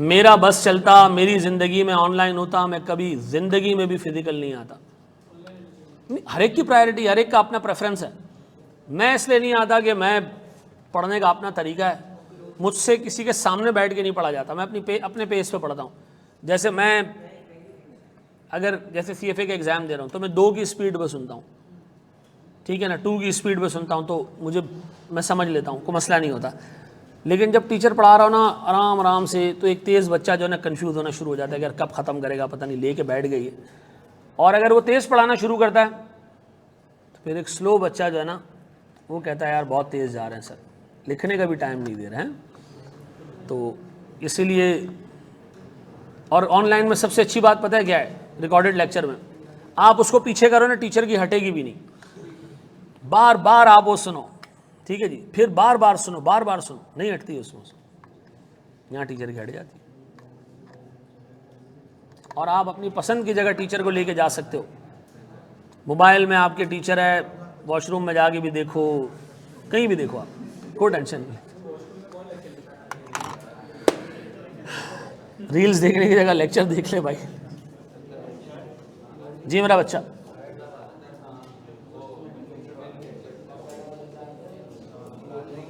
अच्छा जी चलो जी रॉ मटेरियल कंज्यूम निकाल लिया अच्छा रॉ मटेरियल कंज्यूम के लिए एक फिगर तो तुमने उठाई होगी ये वाली और एक फिगर तुमने उठाई होगी ये वाली और एक फिगर तुमने उठाई होगी ये वाली ऐसा निकाल लिया क्या आ रहा है 4 लाख चलो मैं ले रहा हूं सर यहां पर ओपनिंग रॉ मटेरियल कितना 50,000 मैंने कहा मेरे पास गोडाउन में 50,000 का रॉ मटेरियल पड़ा था परचेज़ किया मैंने कितने का माशाल्लाह 5 लाख का फिर मैंने कितना 70,000 रॉ मटेरियल क्या आ रहा है sir raw material consume 4 lakh अब बताओ मेरे प्यारे बच्चों ये हो गया इसका मतलब है इक्वेशन से ये फिगर निकल गई इक्वेशन से ये फिगर निकल गई और ये फिगर निकल गई अब आपने कहा जी इतने का रॉ मटेरियल कंज्यूम हुआ है कुछ हमारे पास WIP पड़ा हुआ था साल के शुरू में कितने का 60,000 का हमने सर लेबर भी लगाया एक इसको एक 15 एक 50 एक 15 एक 50 एक 50 फिर ओवरहेड्स कितना 210। बस सर एक फिगर बाकी है, वो क्या? क्लोथिंग WIP कितने का? 50,000 का। अब बताओ जी हमारे पास कितने रुपए की फिनिश गुड्स प्रोड्यूस हुई? क्या नाम दूं उसको? कॉस्ट ऑफ गुड्स मैन्युफैक्चर्ड कितना? 8,50,000। फिर अब मेरे पास सर कुछ फिनिश गुड्स पड़े हुए कितने के? 70,000 रुपए के। Very good. क्लोजिंग में कितने फिनिश गुड्स बच गए? अच्छा 75 है। Very good. बच्चे जाग रहे हैं भाई जी। 1 लाख क्या हुआ? 8,25,000 रुपए की जो गुड्स हैं वो हमने बेच दी। Cost of goods sold. ऐसा ये कर लोगे मैनेज? अच्छा जी अब सुने दोस्त, मैं जो QT के टीचर है ना उनको भी क्लास में भेजूंगा मैं। 5 मिनट 10 मिनट का ब्रेक ले लो तुम लोग, ठीक है? या बैठ जाओ, वो अभी आ जाते हैं थोड़ी देर में। आप लोग इंडिपेंडेंटली जो है वो उनसे चीज़ें पढ़ें सुकून से, तसल्ली से, ठीक है? रेस्ट अश्योर्ड वो आपको पूरा कोर्स भी करा के जाएगा, ठीक है जी? मैं फिर आपको बता दूं उस बच्चे में एक बड़ी अच्छी टेंडेंसी है। आप ये कह लें मेरे MFA का आधी क्लास उसने पढ़ाई है। MFA एक सब्जेक्ट है, ठीक है जी? तो आधी क्लास उसने ऐसे पढ़ाई कि मैं एक चीज़ पढ़ा के चला गया, बहुतों को समझ आई, कुछ को नहीं आई, वो लेके सबको बैठता रहा है। डबल मेरिट होल्डर है, ठीक है? FAR 1 में भी मेरिट है उसका, टैक्स में भी मेरिट है, ठीक है जी? अभी आएगा तुम्हारे सामने, आप लोग उससे भरपूर तरीके से पढ़ें। और मैं फिर आपको एक बात बोलूँगा, नहीं एक मिनट सुन तो लो यार, इससे पहले बैग में डाल दीजिए। QT नहीं है तुम्हारा, एग्जाम्ड है? अच्छा है तो आप उससे पढ़ें, ठीक है? क्लास के बाद में फिर दोबारा आपसे आके मिलता हूँ, ठीक है? वो आपको समझ आ जाएंगे, मुझे 99% यकीन है, ठीक है? 1% जो है वो अल्लाह बेहतर जानता है चीज़ों को। लेकिन ये मैं आपको बता दूं कि वो आपको डेली 2 घंटे देंगे, ठीक है? डेली, ठीक है? और पूरा कोर्स आपको करा के जाएंगे। मैं जिस बंदे को लगा रहा हूँ वो A लेवल्स और O लेवल्स की मैथ्स पढ़ा चुका है, ठीक है? और ये आपकी मैथ्स उसके मुकाबले में इतनी मुश्किल नहीं है। तसल्ली से बैठ जाओ, ये मेरा आपको की जिम्मेदारी है। देखो मैं फिर एक बात आपको बता रहा हूँ, बाज़ औक़ात लोग जो है ना वो जब इस तरह के इंस्टीट्यूट में इश्यूज़ आते हैं ना तो कुछ लोग X जगह चले जाते हैं, कुछ Y जगह चले जाते हैं। प्रॉब्लम ये है कि यार X जगह जब आप X से Y की तरफ मूव करते हो ना तो Y वाली जगह पे एक सब्जेक्ट नहीं होता, बाकी के सब्जेक्ट्स भी होते हैं। वो भी आपको देखने पड़ते हैं कि यार बाकी के सब्जेक्ट्स किस वक्त और कौन पढ़ा रहा है, ठीक है जी? वो बेड़ा गर्क हो सकता है उसके अंदर। ये मैं आपको किसी के बारे में बोलना नहीं चाह रहा, हमारे बारे में तो पता नहीं क्या कुछ लोगों ने बोला, क्या कुछ बोला है, ठीक है? मैं रिपीट नहीं करना चाह रहा, ताकि देखो काशिफ है मेरे बच्चों की तरह, मेरे भाई की तरह, वो थोड़ा जज्बाती है, वो बोल देता है, सच्चा आदमी है ना, वो घबराता नहीं है, वो मुंह से निकाल देता है। मैं बड़ा मोहतात होकर बात करता हूँ, ठीक है ना? काशिफ जितना साफ दिल नहीं है मेरा, या काशिफ जितना मैं साफ गो नहीं हूँ। वो उसके सामने आपको गलत बात करो वो फट करके आपको जवाब दे देगा, ठीक है जी? तो उसने बहुत अच्छे जवाब दिए लोगों को, मैं नहीं देना चाह रहा। मैं ये चाह रहा हूँ कि यार तुम लोग बंदे के पुत्र बन के बैठ के अपने बेनिफिट में चीज़ें पढ़ लो, ठीक है जी? तो मैं अभी मुस्तफ़ा को भेज